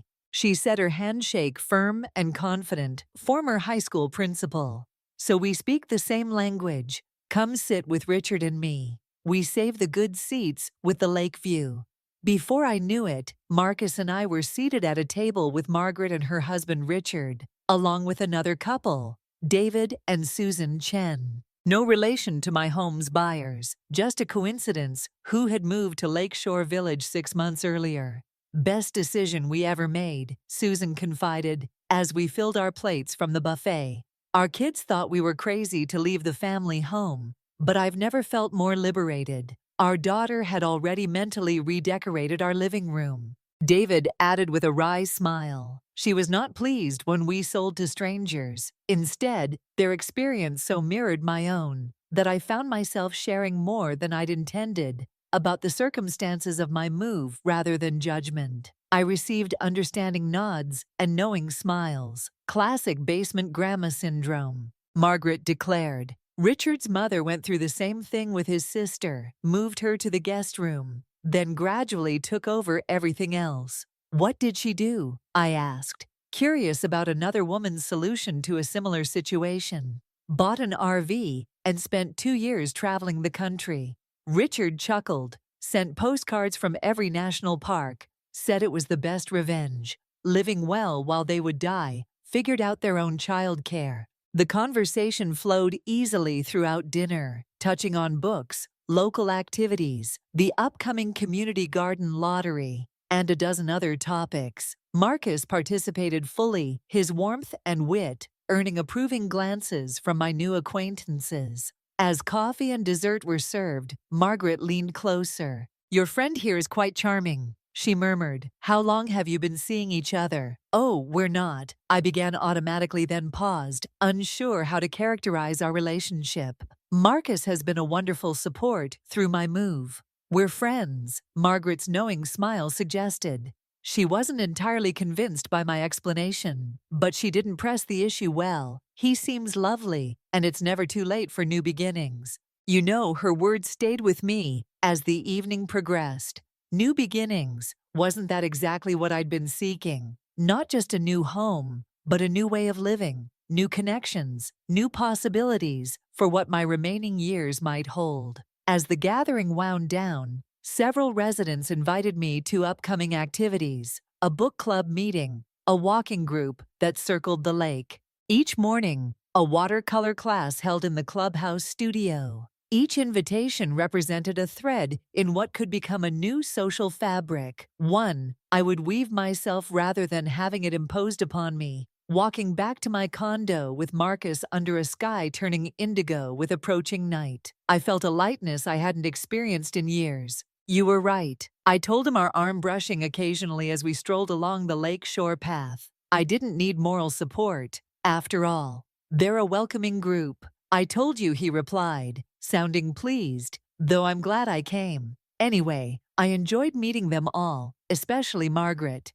She reminds me of you." "Of me? How so?" Direct, observant, not afraid to bespeak her mind. He glanced at me with a small smile. "Qualities I admire greatly." We reached my door, and the familiar end of evening awkwardness descended. That moment of uncertainty about how to conclude our time together. "Thank you for coming with me tonight," I said, keys in hand, but making no move to use them. It made everything easier. "It was my pleasure." He hesitated, then added, "I was thinking of trying that new breakfast place on Willow Street tomorrow. Would you like to join me around 9? Another invitation, another choice that was entirely mine to make. "I'd love to," I replied, surprising myself with how much I meant it. His smile widened. "Good night. Then, Eleanor, sleep well in your new home." After he left, I moved through the darkened condo, turning on lamps and adjusting thermostats. Small rituals of claiming space through the balcony doors. The lake gleamed silver in the moonlight, a view I now owned as surely as the walls around me. I readied myself for bed in the unfamiliar bathroom, the new routines feeling strange but not unwelcome. In the bedroom, I'd placed a photograph of Robert on the nightstand, his face tanned and laughing as he pointed out, a distant moose. "Well," I said to his image as I slipped beneath covers that still smelled of the store. "I did it. New place, new start. You'd laugh at how nervous I was about that dinner tonight, but you'd be proud too. I think sleep came more easily than I'd expected. Deep and dreamless in my new sanctuary the next week, unfolded in a pleasant rhythm of small discoveries and establishing routines. I learned which cabinet drawer stuck slightly, which neighbor walked their dog at precisely 7 each morning, which chair on the balcony caught the morning sun just right for reading. Marcus and I fell into an easy pattern of shared meals and activities. Breakfast at the new place on Willow Street, excellent scones, mediocre coffee, an art exhibition at the local gallery, interesting but overpriced, a community concert in the Lakeside Pavilion, enthusiastic, if not entirely polished. We didn't label what was developing between us, but I found myself looking forward to his calls, arranging my schedule around our plans, wondering what he might think of a book I was reading, or a view I'd discovered on my morning walks. Meanwhile, my social circle at Lakeshore Village expanded rapidly. Margaret introduced me to the garden club, where I secured a small plot for summer planting. David and Susan invited me to join their weekly bridge game, patiently refreshing my rusty skills. The morning walking group welcomed me as if I'd always been a member. Each interaction reinforced what I was gradually accepting: that identity could be fluid, that I could be more than the roles that had defined me for decades, that Eleanor existed separately from Mom and Grandma and Robert's widow. The Friday before Tom's planned visit with the children, I received a call from Janet, the real estate agent. "Just wanted to let you know everything went perfectly at closing," she reported cheerfully. "The Chens are delighted with the house, and the full amount has been transferred to your account as instructed." "Thank you for everything," I replied. A weight I hadn't realized I was still carrying suddenly lifted. It was done. The house was truly no longer mine. "How are you settling into Lakeshore Village?" she asked. "I've had several clients. Very happy there. It feels right," I told her, surprising myself with the certainty in my voice more right than I expected. Actually, after we hung up, I walked through my condo, my home with fresh eyes in just a week. I'd already made it mine in ways large and small. Robert's landscape paintings harmonized with new watercolors I'd purchased at the gallery. My grandmother's quilt draped across the modern sofa. Books filled shelves in an order that made sense only to me. It wasn't the house on Maple Street with its 4 decades of memories. It was something else, entirely a space that reflected not who I had been, but who I was becoming. The thought was still with me. The next morning, as I prepared for Tom's visit, I'd baked oatmeal cookies, remembering that Noah and Lily preferred them to chocolate chip, and arranged EVAs of fresh flowers on the dining table. Small gestures of welcome of continuity amid change. At precisely 11, the doorbell rang. I took a deep breath before answering, uncertain what to expect. The children rushed in first, exclaiming over the view, and the fancy elevator, and the huge swimming pool they'd spotted on the way in. Tom and Becky followed more hesitantly, their expressions a mixture of curiosity and lingering discomfort. The awkwardness was palpable as I invited them in, offering cookies and showing the children around the small space. "It's really nice," Tom said, finally standing by the balcony doors, much nicer than I pictured. "What did you picture?" I couldn't help asking. He had the grace to look embarrassed. "I don't know. Something institutional. I guess this is. It suits you." "Thank you," I replied, accepting the olive branch for what it was. "I'm happy here." Becky hovered near the kitchen, examining photographs I'd arranged on a side table. "You have new pictures," she observed. "I don't recognize these frames. I bought them last week," I explained. A fresh start seemed to call for new frames, too. She nodded, not meeting my eyes. "Makes sense." The visit proceeded with stilted conversation and careful politeness, but beneath the surface tension, I sensed a gradual thawing. Tom asked about the community garden. Becky complimented the view, the children oblivious to adult undercurrents, begged to explore the grounds. Can we go see the pool? Grandma, please. Lily tugged at my hand, her enthusiasm impossible to resist. Of course, I agreed. We can all go. As we walked the paths of Lakeshore Village, I found myself pointing out features with unexpected pride. The gazebo where morning yoga classes were held, the clubhouse where I joined the book club, the small dock where residents could launch kayaks. You've learned a lot about this place in just a week, Tom observed as the children ran ahead to examine a fountain. I've been exploring, I replied. It's a friendly community, easy to feel at home. He was quiet for a moment. I'm still angry. You know about how everything happened with the house. I know, but I'm trying to understand. He kicked at a pebble on the path. Becky and I have been talking a lot about what you said that night, about how we made you feel. I waited, giving him space to continue. We didn't see it. He admitted finally how much we were taking for granted, how much we were expecting from you without asking. I'm not saying we would have done anything differently with the house. We still needed a bigger place, and it made financial sense, but we could have approached it differently. Respected your position more. It wasn't quite an apology, but it was an acknowledgement, which from my proud son was significant progress. I appreciate you saying that, I told him, and for what it's worth, I could have communicated better too. Instead of going along with everything until I exploded, he almost smiled.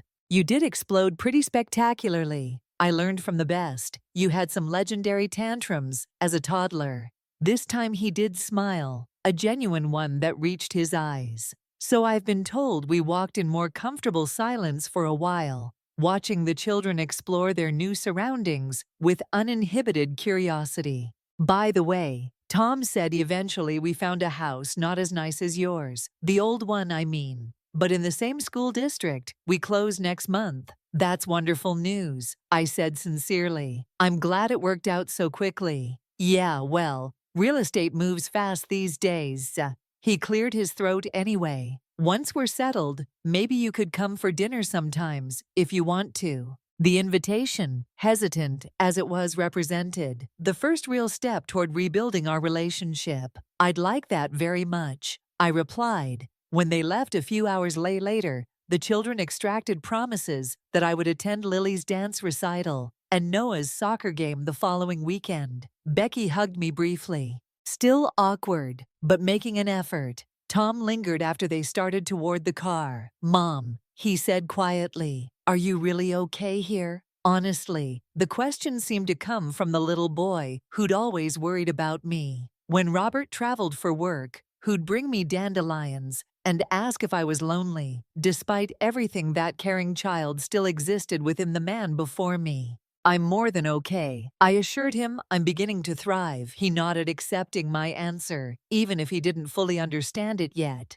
Good, that's good. As I watched them drive away, I felt a complex mixture of emotions. Relief that the visit had gone better than feared, sadness for the closeness. We'd lost hope that we might build something new. From the ashes of resentment and misunderstanding, I was still standing on the walkway, lost in thought. When Marcus approached from the direction of the main entrance, I saw a family leaving, he said, joining me. Was that Tom and the children? Yes. I confirmed their first visit. It went better than expected. I'm glad to hear it. He studied my expression. Are you all right? I am. I realized the words feeling true and solid. Actually, I'm just thinking about how much has changed in such a short time. A month ago, I was living in a basement feeling invisible and taken for granted. Now he prompted gently. I gestured around us at the community. I was quickly coming to love, at the future spreading before me like an open road. Now I'm here starting over at 68. Who would have thought it possible I would have? Marcus said simply, you've always had more strength than you realized. Eleanor, all you needed was the chance to use it. As we walked back toward my condo, discussing plans for the afternoon, I reflected on his words' strength. Yes, that's what I'd found in the midst of loss and change and difficult choices, not the strength to endure silently, which I'd always had in abundance, but something different. The strength to assert my own worth, to claim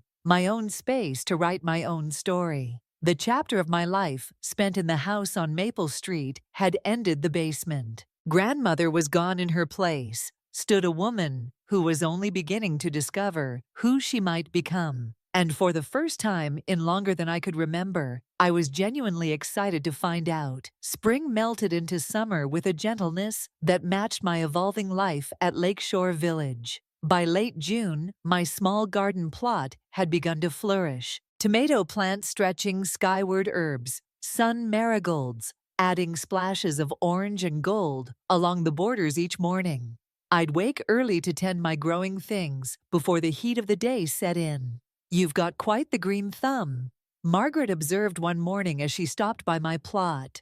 "Those tomatoes look like they'll be ready soon." "Another week, I think," I replied, brushing soil from my hands. "I'm growing the same variety. Robert and I always planted Sweet Millions. They produce all summer long, sharing wisdom from the past while creating something new." Margaret nodded approvingly. That's the secret to a good third act, isn't it?" A good third act. The theatrical metaphor appealed to me. My first act had been childhood through early adulthood, education, career beginnings, falling in love with Robert. The second act encompassed marriage, motherhood, creating a home, teaching generations of children. Now I was firmly in my third act, not an ending, but a different kind of beginning. My days developed a rhythm entirely of my own choosing: mornings in the garden, or walking with the lake group; afternoons reading or exploring the community's art studio, where I'd begun experimenting with watercolors again; evenings, often spent with Marcus or new friends; dinner at the clubhouse, concerts in the pavilion, bridge games that grew increasingly competitive. As my skills returned, the first harvested tomatoes from my garden became pasta sauce, shared with Marcus on my balcony. The initial watercolor attempts became cards sent to Noah and Lily. The morning walks led to discoveries of hidden pathways and secluded benches, perfect for quiet reflection. Small pleasures, perhaps, but they were mine, chosen freely, enjoyed fully untainted by obligation or resentment. My relationship with Tom and his family was evolving too, albeit more slowly. True to my promise, I attended Lily's dance recital and Noah's soccer match, sitting somewhat awkwardly with Tom and Becky among the other parents and grandparents. The children's delight at seeing me soothed much of the lingering tension. "Grandma, did you see my pirouette?" Lily had asked breathlessly after her performance. Tutu, slightly askew, and glitter eyeshadow, smudged. "It was beautiful," I assured her, accepting her enthusiastic hug. "You were the most graceful flower on stage." Noah, less effusive, but equally pleased by my presence, had simply nudged my shoulder with his after his soccer game. "Thanks for coming," he mumbled, the pre-teen coolness not quite hiding his smile. These moments unforced genuine connections with my grandchildren, reinforced that family bonds could survive even significant ruptures if given space to heal on their own terms. In late July, after much negotiation about timing and comfort levels, I accepted an invitation to dinner at Tom and Becky's new house. It was smaller than mine had been, with a layout that needed work, but they'd already begun making it their own. "We're thinking of knocking out this wall," Tom explained, as he showed me around to open up the kitchen to the dining area that would bring in more natural light. I agreed, noting how the afternoon sun hit the western windows. "It would make the space feel larger, too." "That's what I keep telling Becky," he said, sounding pleased that I shared his vision. "It's worth the investment." As we toured the house, I was struck by how carefully Tom pointed out features they planned to preserve: original hardwood under the carpet, built-in bookshelves in the study, leaded glass in the front door. Was he making a point about respecting the home's character? A subtle acknowledgement of my feelings about the changes they'd made to my house.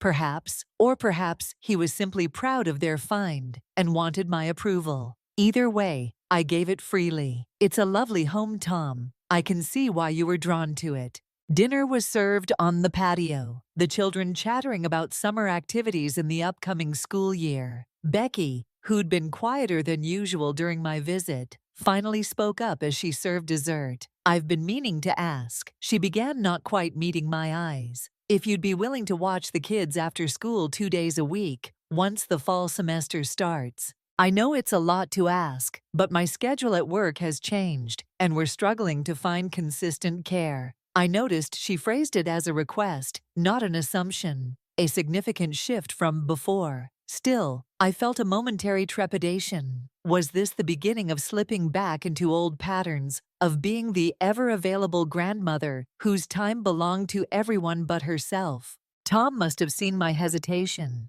It's completely fine if you can't, he added quickly. We understand you have your own life now. We've looked into after-school programs as a backup. I appreciate that, I said carefully. Let me think about which days might work with my schedule. I have watercolor classes on Wednesdays, and the garden club meets on Mondays. You take watercolor classes? Lily perked up immediately. Can I come sometime? And garden club sounds boring. Noah chimed in. But can I see your garden? Mom says you grow the best tomatoes. Their interest, genuine, enthusiastic, touched something deep within me. Here was a chance to share parts of my new life with them, to be a different kind of grandmother than I'd been before.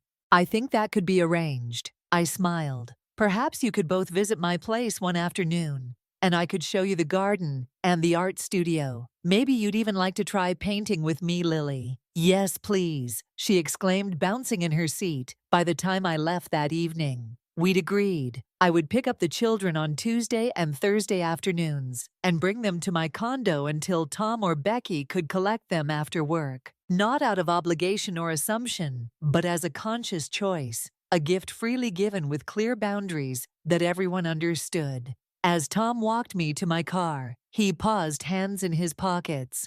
Thanks, Mom, for considering it. I mean, I know things are different now. They are. I agreed, but different at 10 doesn't have to mean worse. Sometimes it can be better, healthier for everyone. He nodded slowly. I'm starting to see that on the drive back to Lakeshore Village. I reflected on how much had changed in the few months since I'd made my stand. Not just external circumstances where we lived, what we owned, but the fundamental dynamics of our relationships.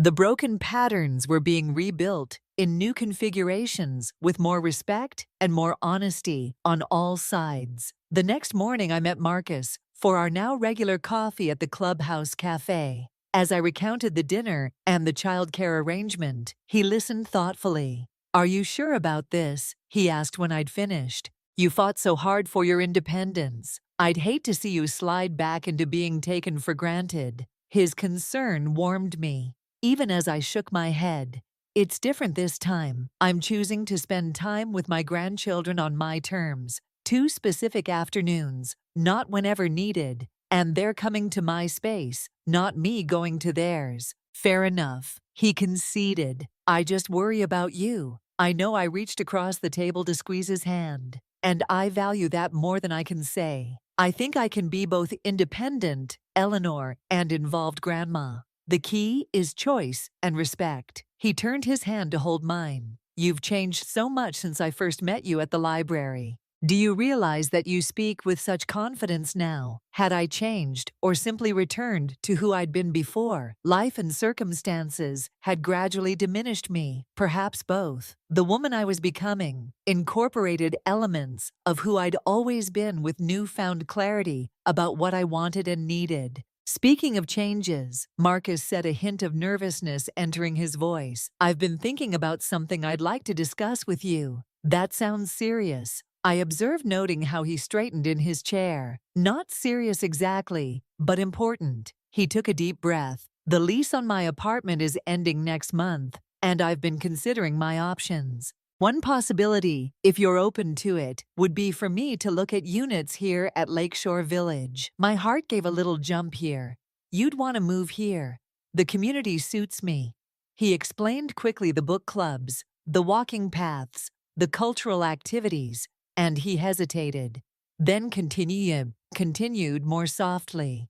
If I'm honest, the main attraction is being closer to you. Eleanor, we hadn't put labels on our relationship, hadn't discussed the future in any concrete terms at our age. With past that stretched decades behind us, romance developed differently, more carefully, perhaps, but also with less pretense and greater clarity about what mattered. I think that would be lovely, I said, finally surprising myself with how much I meant it. There's a unit available in Building D just across the courtyard from mine. 1 bedroom, north-facing balcony. It might suit you. His face brightened. You've noticed available units. I might have made some inquiries, I admitted, feeling a blush rise to my cheeks, just out of curiosity. Of course, he agreed, his eyes crinkling with amusement. Should we speak with Diane about viewing it this afternoon? The ease with which we made this tentative plan to merge our futures, not completely, not recklessly, but meaningfully, nonetheless, felt both terrifying. And right at 68, I wasn't naive about romance or blind to the complications that could arise. I also wasn't willing to deny myself the joy of connection, out of fear or outdated conventions about what was proper for a woman my age. August brought the full bounty of my garden: tomatoes, peppers, basil, and zinnias that attracted butterflies by the dozen. I made fresh salsa to share at community events, pressed flowers between book pages to make bookmarks for the children, experimented with botanical prints in my watercolor class. It also brought Marcus's move to Lakeshore Village, a process I observed with growing delight. As he settled into the unit across the courtyard, we maintained our separate spaces, neither of us ready to completely entangle our lives, but proximity added a new dimension to our relationship. Morning coffee on his balcony, evening walks without needing to drive to meet each other, the casual intimacy of dropping by with extra tomatoes or a book to share. When the children began visiting on Tuesday and Thursday afternoons, they quickly incorporated Marcus into their routine. Noah discovered Marcus's collection of nature photography books and spent hours poring over images of national parks. Lily was fascinated by his knowledge of birds, demanding identification of every feathered visitor to the balcony feeders. "Is Mr. Marcus your boyfriend?" Lily asked one afternoon, as we worked on watercolor techniques in the community art studio. The question, delivered with a child's directness, caught me off guard. "He's a very special friend," I replied carefully. She considered this brush poised over her paper, like how Jake is Noah's special friend who comes over for sleepovers. "Something like that," I agreed, wondering what Tom and Becky would make of the comparison. When you get older, friendship can be complicated in wonderful ways. "I think it's nice," she declared, returning to her painting. "You smile more when he's around, out of the mouths of babes, as the saying goes." She was right. Of course, Marcus brought joy to my days, a shared understanding that required no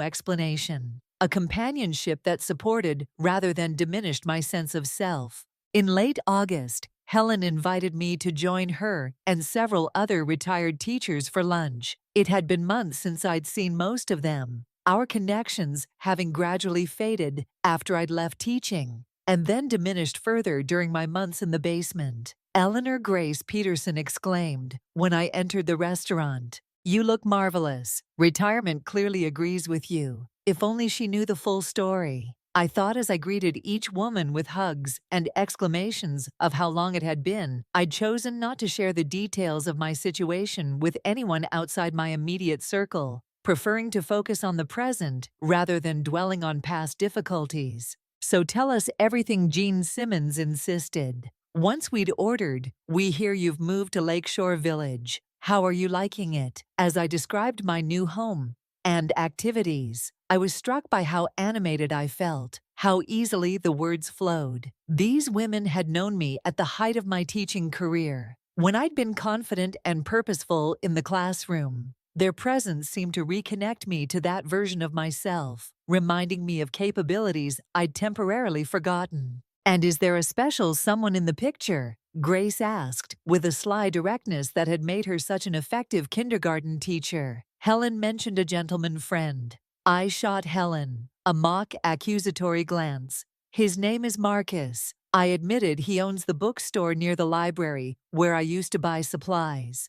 We reconnected a few months ago, and he's recently moved to Lakeshore Village as well. The table erupted in delighted exclamations and demands for more details. They're genuine, pleasure in my happiness, free from judgment about the propriety of romance at our age. Touched me deeply. Good for you, Jean said, raising her glass in a small toast. Life's too short to worry about what others think. Speaking of what others think, Helen interjected. How are things with Tom and Becky? Last I heard they weren't thrilled about your move. I sighed, considering how to answer. We're working on it. I said finally. It's been challenging, but we're finding new ways to be family.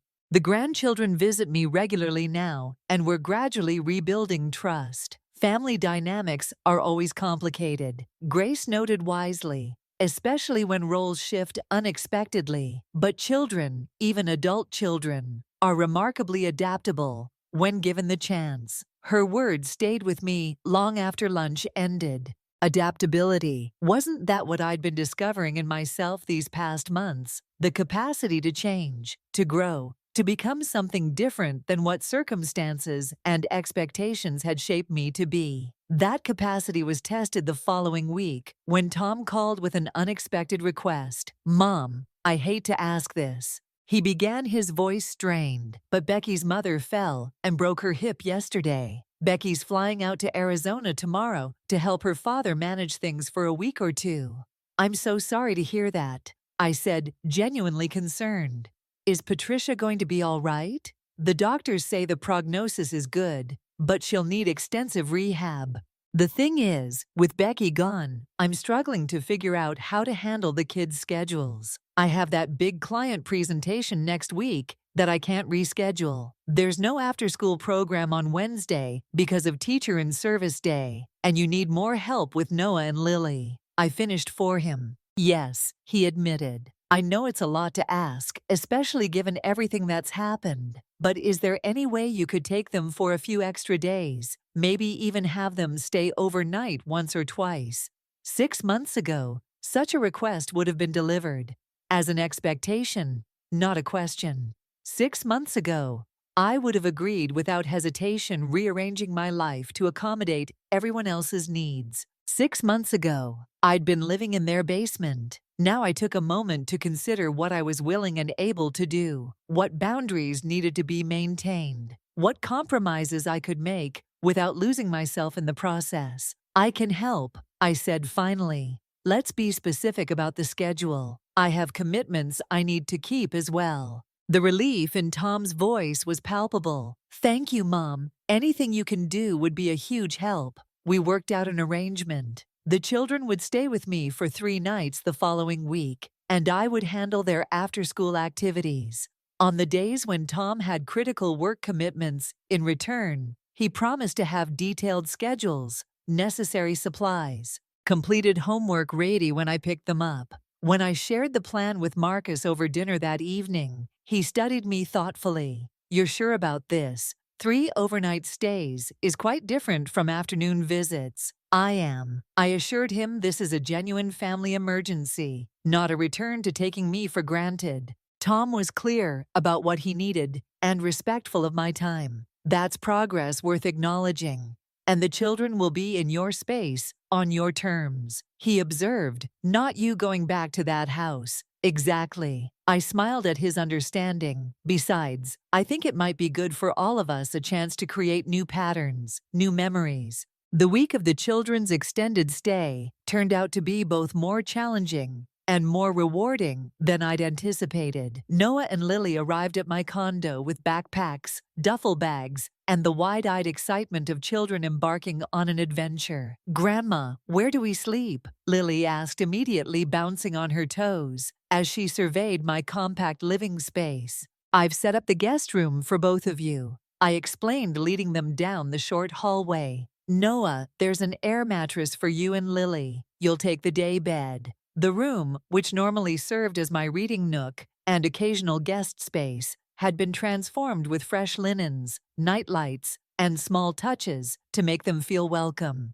Noah's favorite soccer team, pendant pinned to the wall, a stuffed unicorn placed on Lily's pillow. "You remembered Mr. Sparkles," Lily gasped, grabbing the unicorn that had traveled between households during previous overnight stays at the old house. "Of course," I smiled. "He's been waiting for you the first evening." Established our routine for the week homework at the dining table, with my assistance when needed, dinner prepared together with age-appropriate tasks assigned to each child, board games, or reading before bedtime.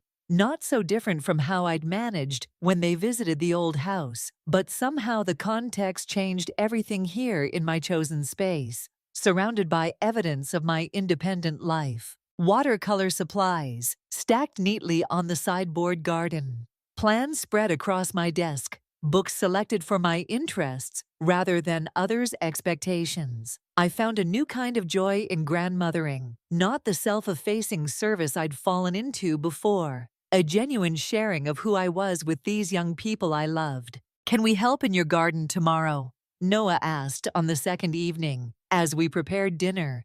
"Dad says, you grow the best tomatoes ever. I'd like that," I replied, touched that Tom had spoken positively about my garden. "Maybe we could make fresh salsa with what we harvest." "Yes," Lily clapped her hands. "And can Mr. Stiptaktin, Marcus, come over? He told me he's never tried real salsa before." The children's easy acceptance of Marcus in my life had been one of the unexpected blessings of our new arrangement. They treated him as a natural extension of their visits, including him in games and conversations without the awkwardness that sometimes characterized adult reactions to late-life relationships. "I'm sure he'd love to join us," I assured her. "We'll invite him for dinner tomorrow." That night, after tucking the children into bed and answering Lily's inevitable "one more story" request, I sat on my balcony in the soft evening air. The lights of Lakeshore Village twinkled around the lake, and from across the courtyard, I could see Marcus's reading lamp glowing warmly in his living room. A text message lit up my phone. "How's it going with the grandkids? Need reinforcements?" I smiled at his consideration. "All quiet on the Western Front." I typed back, "They've requested your presence for salsa making tomorrow evening. If you're free, wouldn't miss it," came his immediate reply. "Sweet dreams, Eleanor. Sweet dreams indeed." Sitting there in the gentle darkness, listening to the muted sounds of my grandchildren, settling into sleep in the next room, feeling the quiet presence of Marcus nearby, I was struck by an unexpected realization. I was happy, not the muted contentment I'd settled for in my later years with Robert, not the forced cheerfulness I'd maintained for everyone else's benefit during my basement days, but genuinely, deeply happy. It wasn't that life was perfect. The wound between Tom and me was still healing, still tender in places the future held uncertainties, as all futures do. My knees still ached when rain threatened, and sometimes I worried about what aging might bring. But I had created this life, this specific configuration of home and relationships and activities through my own choices. I had reclaimed agency over my time, my space, my identity. I had transformed from the invisible basement grandmother into Eleanor Martinez, a woman with preferences and boundaries, and joy of her own making. The third day of the Children's Day coincided with the community's end of summer festival. Fairy lights were strung around the gazebo. Tables laid in with potluck contributions lined the clubhouse, patio, and a small band of residents set up instruments for dancing under the stars. "Can we go, please?" Lily begged. When she saw the preparations from my balcony, I brought my twirly dress. "We'd planned to," I assured her. "I signed up to bring my garden salsa, remember? And Marcus is meeting us there." The evening unfolded like a scene from a life I'd never imagined for myself. Introducing my grandchildren to my new friends, watching Lily dance with David Chen, while Noah discussed soccer strategies with Richard, sharing the salsa we'd made together, to appreciative compliments from neighbors who now knew me by name. Your grandchildren are delightful, Margaret commented as we watched Lily attempt to teach Marcus a complicated twirling maneuver. They have your spirit. My spirit, I echoed, surprised by the observation that spark. She clarified the curiosity, the enthusiasm. I see it in you when you're working in the garden or showing your latest watercolor. They have that same quality. I'd never considered that I might have passed along aspects of myself to the children beyond superficial resemblances. The idea that something essential, something Margaret recognized as my spirit, lived on, and Noah and Lily touched me profoundly as the evening wound down, the children growing sleepy. Despite their protests, Marcus helped me gather our belongings for the short walk back to my condo. This was perfect, he said quietly. This was perfect, he said quietly, gesturing to include the whole scene. The community winding down its celebration, the children leaning against me, tiredly, the warm summer night. Seeing you like this, Eleanor, it's like watching someone who's finally found her rightful place. His words resonated with what I'd been feeling. A rightful place, not defined by others' needs or expectations, but discovered through my own journey of loss and restoration. I think you might be right, I agreed, linking my arm through his as we walked home. That night, after the children were asleep and Marcus had returned to his own condo, with a gentle goodnight kiss at my door, I found myself drawn to the small desk where I kept personal correspondence. Opening the drawer, I removed a journal I'd started shortly after moving to Lakeshore Village, a simple leather-bound book where I'd begun recording thoughts and observations about my new life. I turned to a fresh page and wrote, "Today I realized something important. The basement was never the problem.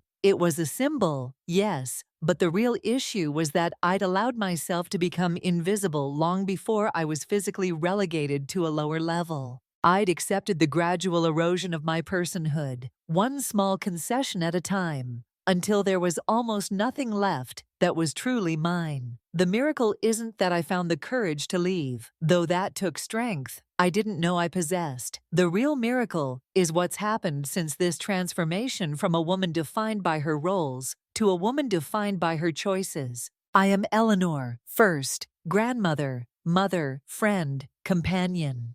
These are cherished aspects of my identity, but they no longer consume it entirely. I have reclaimed the center of my own life. What would I tell that woman in the basement if I could reach back through time? I would say it's not too late. It's never too late to remember who you are, to rediscover what brings you joy, to insist on being seen. The journey doesn't end with walking away. It begins there. I closed the journal, sensing that I'd captured something essential about these months of change. Not just a story about a house sale or a family conflict. A deeper narrative about reclamation and rebirth. When Tom arrived to collect the children the following afternoon, I noticed he seemed more relaxed than he had been in weeks, despite the stress of managing work and family alone. "How's Becky's mother doing?" I asked as the children gathered their belongings stable. He replied, "The surgery went well, but recovery will be slow. Becky may need to stay another week. If you need help with the children, just let me know," I offered. "We've had a wonderful time together." He studied me for a moment, his expression thoughtful. "You seem different, Mom. Happy it suits you." "I am happy," I confirmed simply. "This life suits me." He nodded slowly. "I'm starting to see that, and I'm glad for you." Even if I didn't handle the transition very well, it was the closest he'd come to a direct acknowledgement of how poorly he'd reacted to my decision. Not quite an apology, but another step toward healing. "We're all learning," I told him, me included. As they prepared to leave, Lily threw her arms around my waist. "Can we come back next week, Grandma? Even if Mom is home, I want to show her my watercolor painting when it's finished drying." "That depends on your parents," I said, looking to Tom for his response. "I think we can arrange it." He agreed readily. Maybe Saturday afternoon Becky could join us by video call to see the painting, if she's still in Arizona. The casual ease with which he suggested this, a normal family visit, not an emergency arrangement or obligation, felt like a significant shift in our relationship. We were finding our way to a new normal, one where connections remained, but boundaries were respected. After they left the condo, felt temporarily empty, as spaces do when vibrant presences depart. But unlike the hollow feeling I'd experienced in the big house, after Robert died, this emptiness held promise rather than desolation. It was the quiet of returned solitude, not abandonment, a space that would fill again with my own activities and choices. Mark called that evening to check how the handoff had gone. Any drama, or just the usual kid chaos? He asked, no drama.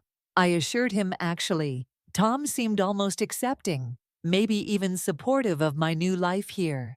He even noticed, I seem happy. That's because you radiate it, Marcus replied warmly. Anyone paying attention would notice. Do I? The idea that my inner state might be so visible both pleased and surprised me. Absolutely. You're a different out woman than the one I met at the library that day. Or rather, you're more fully yourself. The self that was always there but had been muted somehow. His perception matched my own feelings so closely that it took my breath away. That's exactly it, I said softly. I feel more like myself than I have in years, that he declared, is the definition of a successful transformation. Transformation. The word echoed in my mind long after we ended the call, not just a change of address or circumstances. A fundamental shift in how I experienced myself and my place in the world. The basement grandmother was gone. In her place stood Eleanor Martinez, artist, gardener, friend, lover, grandmother on her own terms, a woman who had found the courage to reclaim her life when most people thought she should be quietly fading into the background. And the most remarkable part, this transformation wasn't ending. It was only just beginning. Autumn leaves had begun their transformation when the most unexpected invitation arrived. Tom and Becky were hosting Thanksgiving at their new home, and they wanted me to come, not to cook or serve or handle the grandchildren, but simply to be a guest at the table. Are you sure about this? I asked Tom over the phone, curiosity and caution mingling in my voice. I know how stressful hosting can be, especially for the first time. We're sure, he replied, and I could hear the determination beneath his casual tone. Becky's been practicing the turkey for weeks. We want to start some new traditions, and well, we want you to be part of them. I thought of all the Thanksgivings past decades of rising before dawn to prepare, stuffing and peel potatoes, of orchestrating the precise timing of side dishes and desserts, of cleaning up while others dozed in front of football games. The prospect of simply arriving as a guest felt almost decadent. That sounds lovely, I said. Should I bring anything? Just yourself, he assured me, then hesitated before adding. And Marcus too, if you'd like. The kids keep asking when Mr. Bird book is coming back. The invitation to include Marcus, offered without prompting, felt like a significant gesture. Tom was not merely tolerating my new life, but acknowledging it, making within the reconfigured map of our family relationships. We'd be delighted. I told him, warmth spreading through me, despite the autumn chill outside my window. When I shared the news with Marcus that evening, during our walking group's afternoon circuit of the lake, his eyebrows rose in surprise. Thanksgiving with your family. Are you sure they're ready for that?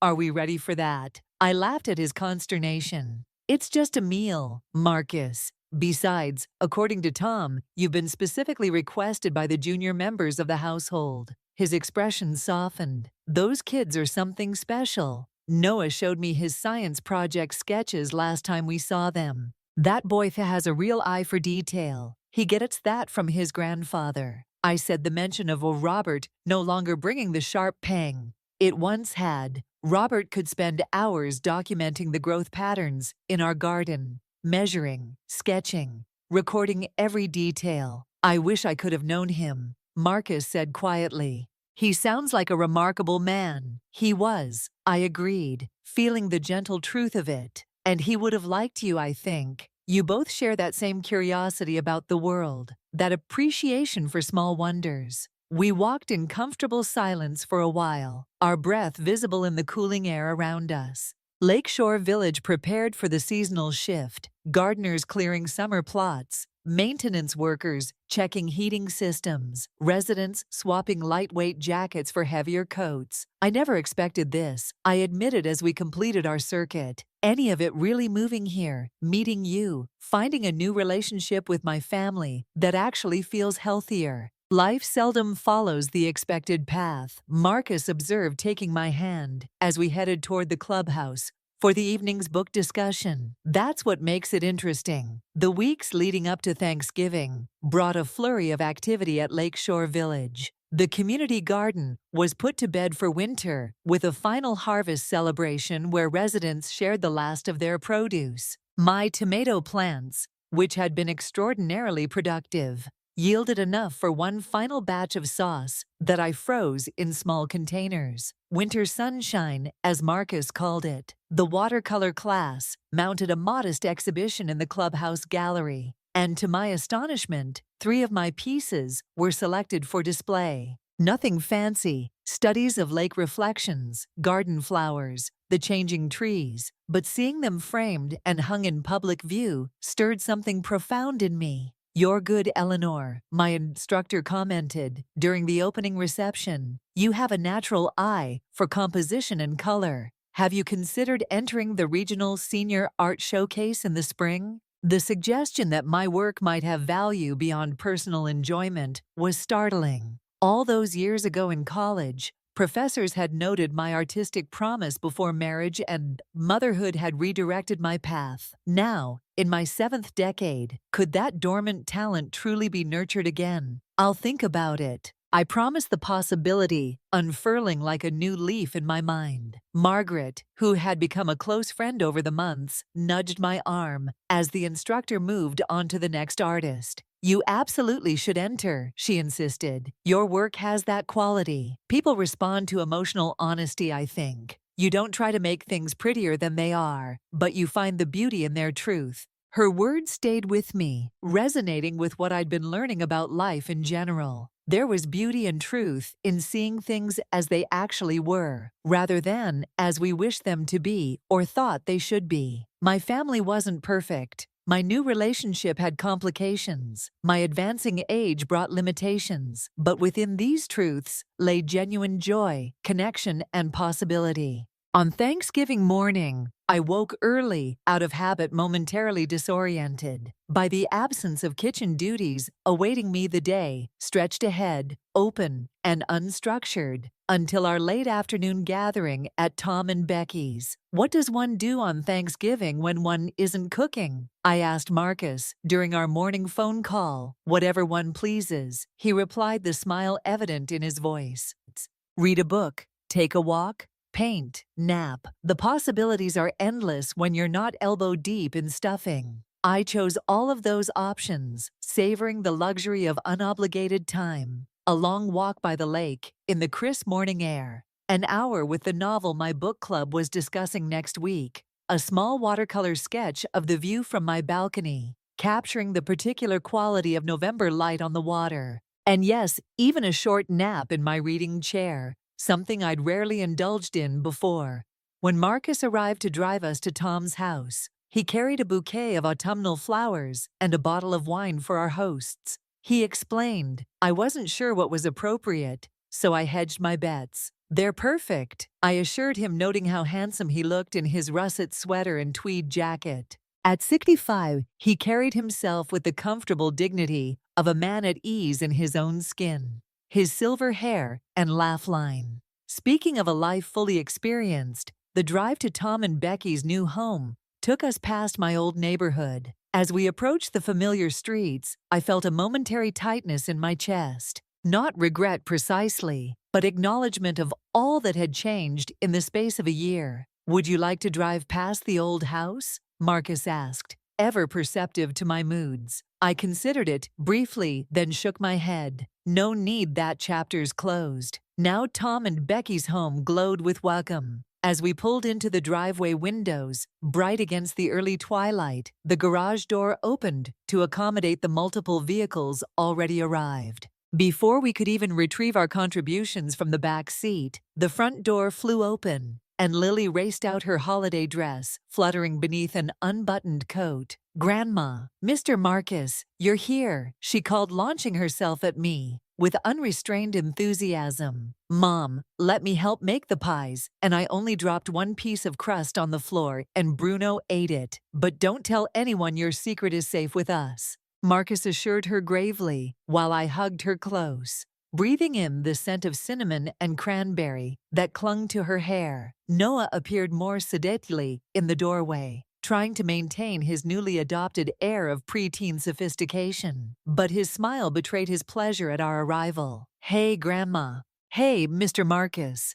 Dad says to tell you dinner's almost ready, and not to fill up on appetizers, because Becky made like enough food for an army." The house, when we entered, hummed with the controlled chaos of family gathering delicious. Aromas wafting from the kitchen, football commentary emanating from the living room television, Becky's parents chatting with neighbors I recognized from the old neighborhood. Becky emerged from the kitchen, cheeks flushed, and an apron protecting her holiday outfit, looking simultaneously stressed and triumphant. "Eleanor Marcus, welcome," she greeted us, accepting the flowers with genuine appreciation. "These are gorgeous. They'll look perfect on the table." The warmth of her welcome, so different from the strained politeness of our early interactions. After my move suggested that healing had continued in my absence, Tom appeared behind her, casually elegant, in a button-down shirt and slacks, looking more relaxed in his own home than he ever had in mind.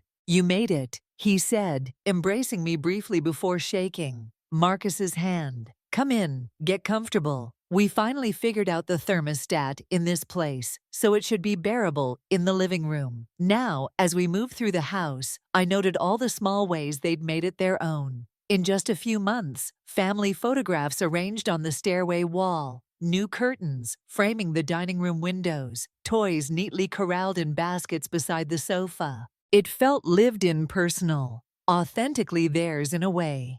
"The old house never quite had your home. Looks wonderful," I told Tom sincerely. "You've done so much with it already." "Thanks," he replied, glancing around with evident pride. "It's smaller than what we had before, but honestly it fits us better, and we don't have to worry about maintaining all that extra space we weren't really using." The observation, delivered without apparent irony, nearly made me laugh. How long had I tried to maintain all that extra space they'd claimed in my home space that had overflowed with their possessions while I was tucked away in the basement? But the moment for such recriminations had passed.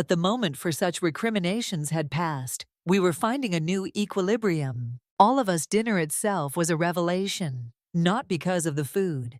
Becky had indeed produced a respectable feast, but because of my place within the GI celebration. For the first time in decades, I sat at a Thanksgiving table without having orchestrated every detail of the meal. For the first time, I was served rather than serving, included in conversation rather than catching snippets while ferrying dishes back and forth from the kitchen. Seated between Marcus and Noah, with Lily directly across from me, I found myself fully present in a way I'd rarely experienced during family gatherings. I tasted each dish as it came, noticing flavors and textures. I listened to stories, and contributed my own. I laughed at jokes without one ear, tuned to the timer in the kitchen. "Grandma, are you going to enter your paintings in the big art show?" Lily asked as dessert was served, her question momentarily silencing other conversations around the table. "What art show is this?" Tom asked, looking between us curiously. "There's a regional senior arts showcase in the spring," I explained.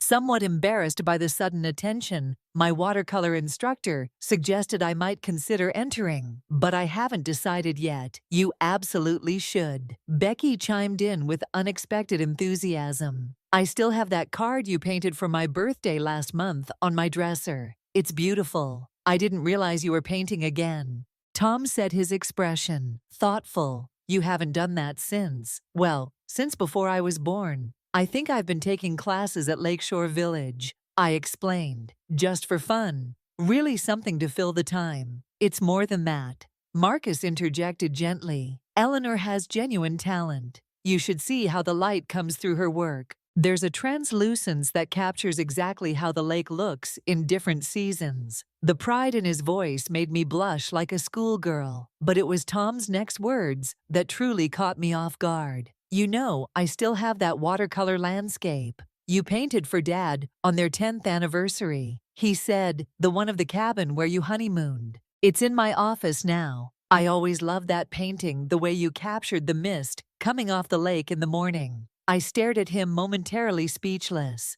I'd assumed that painting, like so many other personal items, had been discarded or packed away during the basement transition. The knowledge that Tom had valued it enough to keep it, to display it in his workplace, touched something deep within me. I'd love to see your new work, Mom, he continued into my silence. Maybe next time we visit Lakeshore Village. I'd like that I managed emotion, making my voice slightly unsteady. As the evening continued, I found myself observing the gathering with a strange sense of detachment, as if I could simultaneously participate in the moment and witness it from outside. Here we all were, my son and his wife, now genuine hosts in their own home, my grandchildren growing and changing by the day, Becky's parents aging, but still vital Marcus, whose presence in my life would have been unimaginable a year ago, and me transformed from basement grandmother to autonomous woman with a life of her own.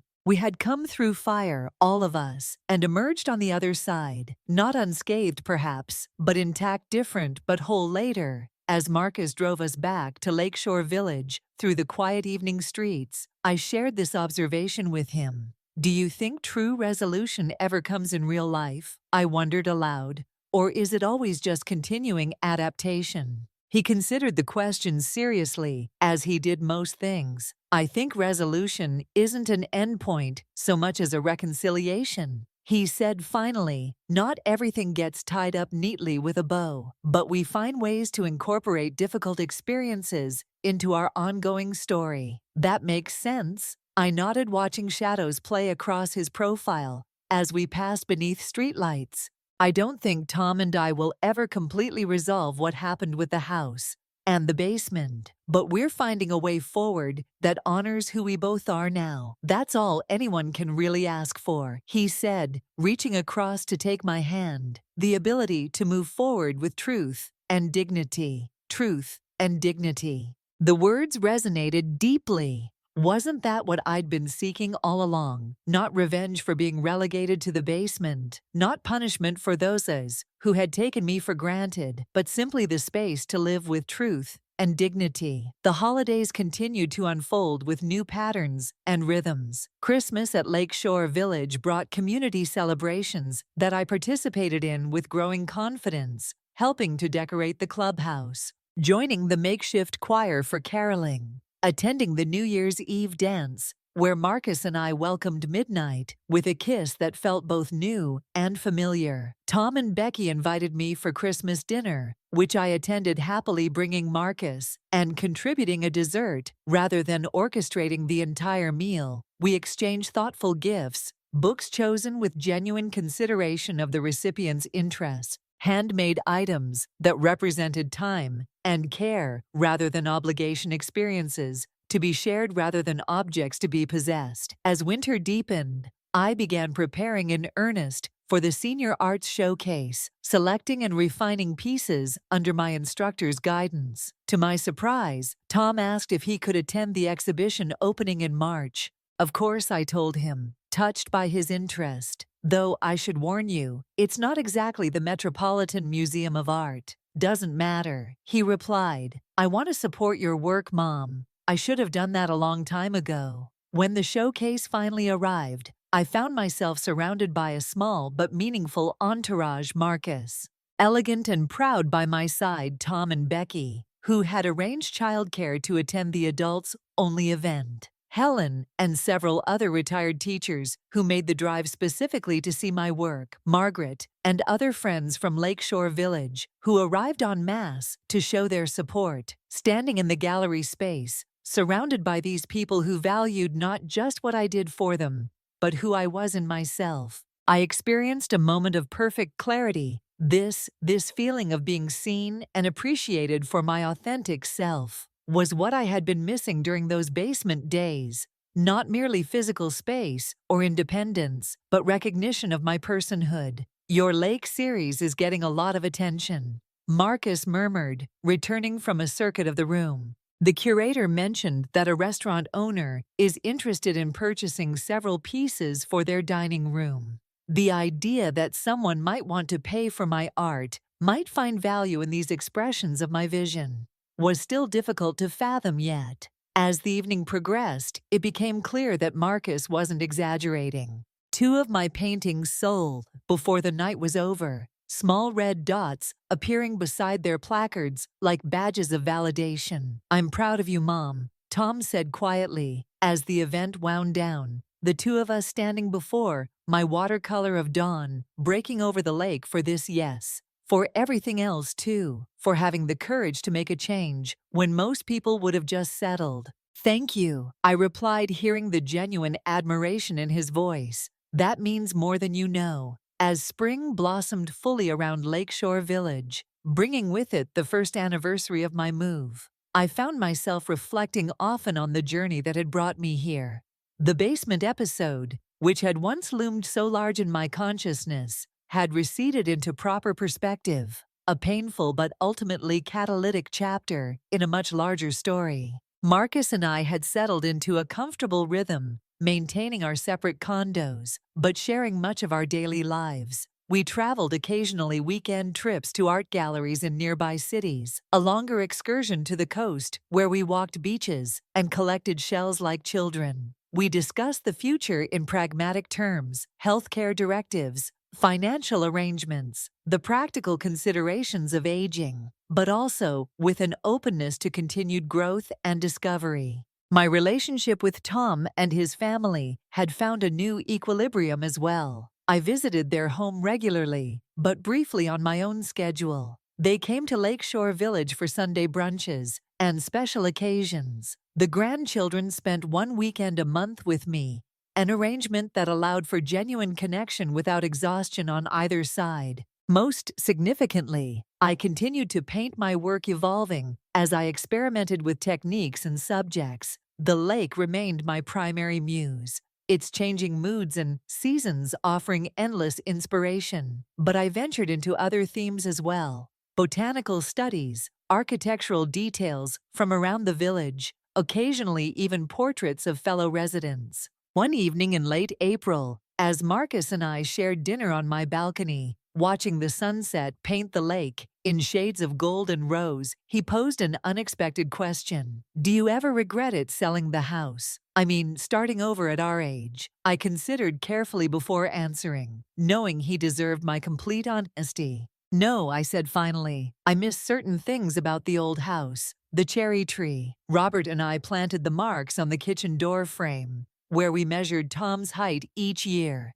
The particular way light came through the front windows in the afternoon. But those are memories, not regrets." He nodded, understanding the distinction and the fresh start. "Was it worth the upheaval?" "Absolutely," I replied without hesitation. Moving to the basement was painful, yes, but it forced me to confront how much I'd allowed myself to be diminished over the years. Without that wake-up call, I might never have found my way back to myself, or to you for that matter. He smiled at that, reaching across the table to take my hand. Then I suppose I owed Tom and Becky my gratitude. Their thoughtlessness led you straight to me. Life does have its strange compensations, I agreed, returning his smile. As darkness settled fully around us, the first stars appearing in the deepening blue above, I felt a profound sense of rightness with my choices, with my current circumstances, with the woman I had become. Through this unexpected journey, the basement grandmother was gone forever, replaced by someone stronger and more complete. Eleanor Martinez, artist and author of her own life, had emerged from those underground days into full glorious sunlight, proving that it's never too late to step out of the shadows and claim your place in the world. Up next, you've got two more standout stories right on your screen. If this one hit the mark, you won't want to pass these up. Just click and check them out.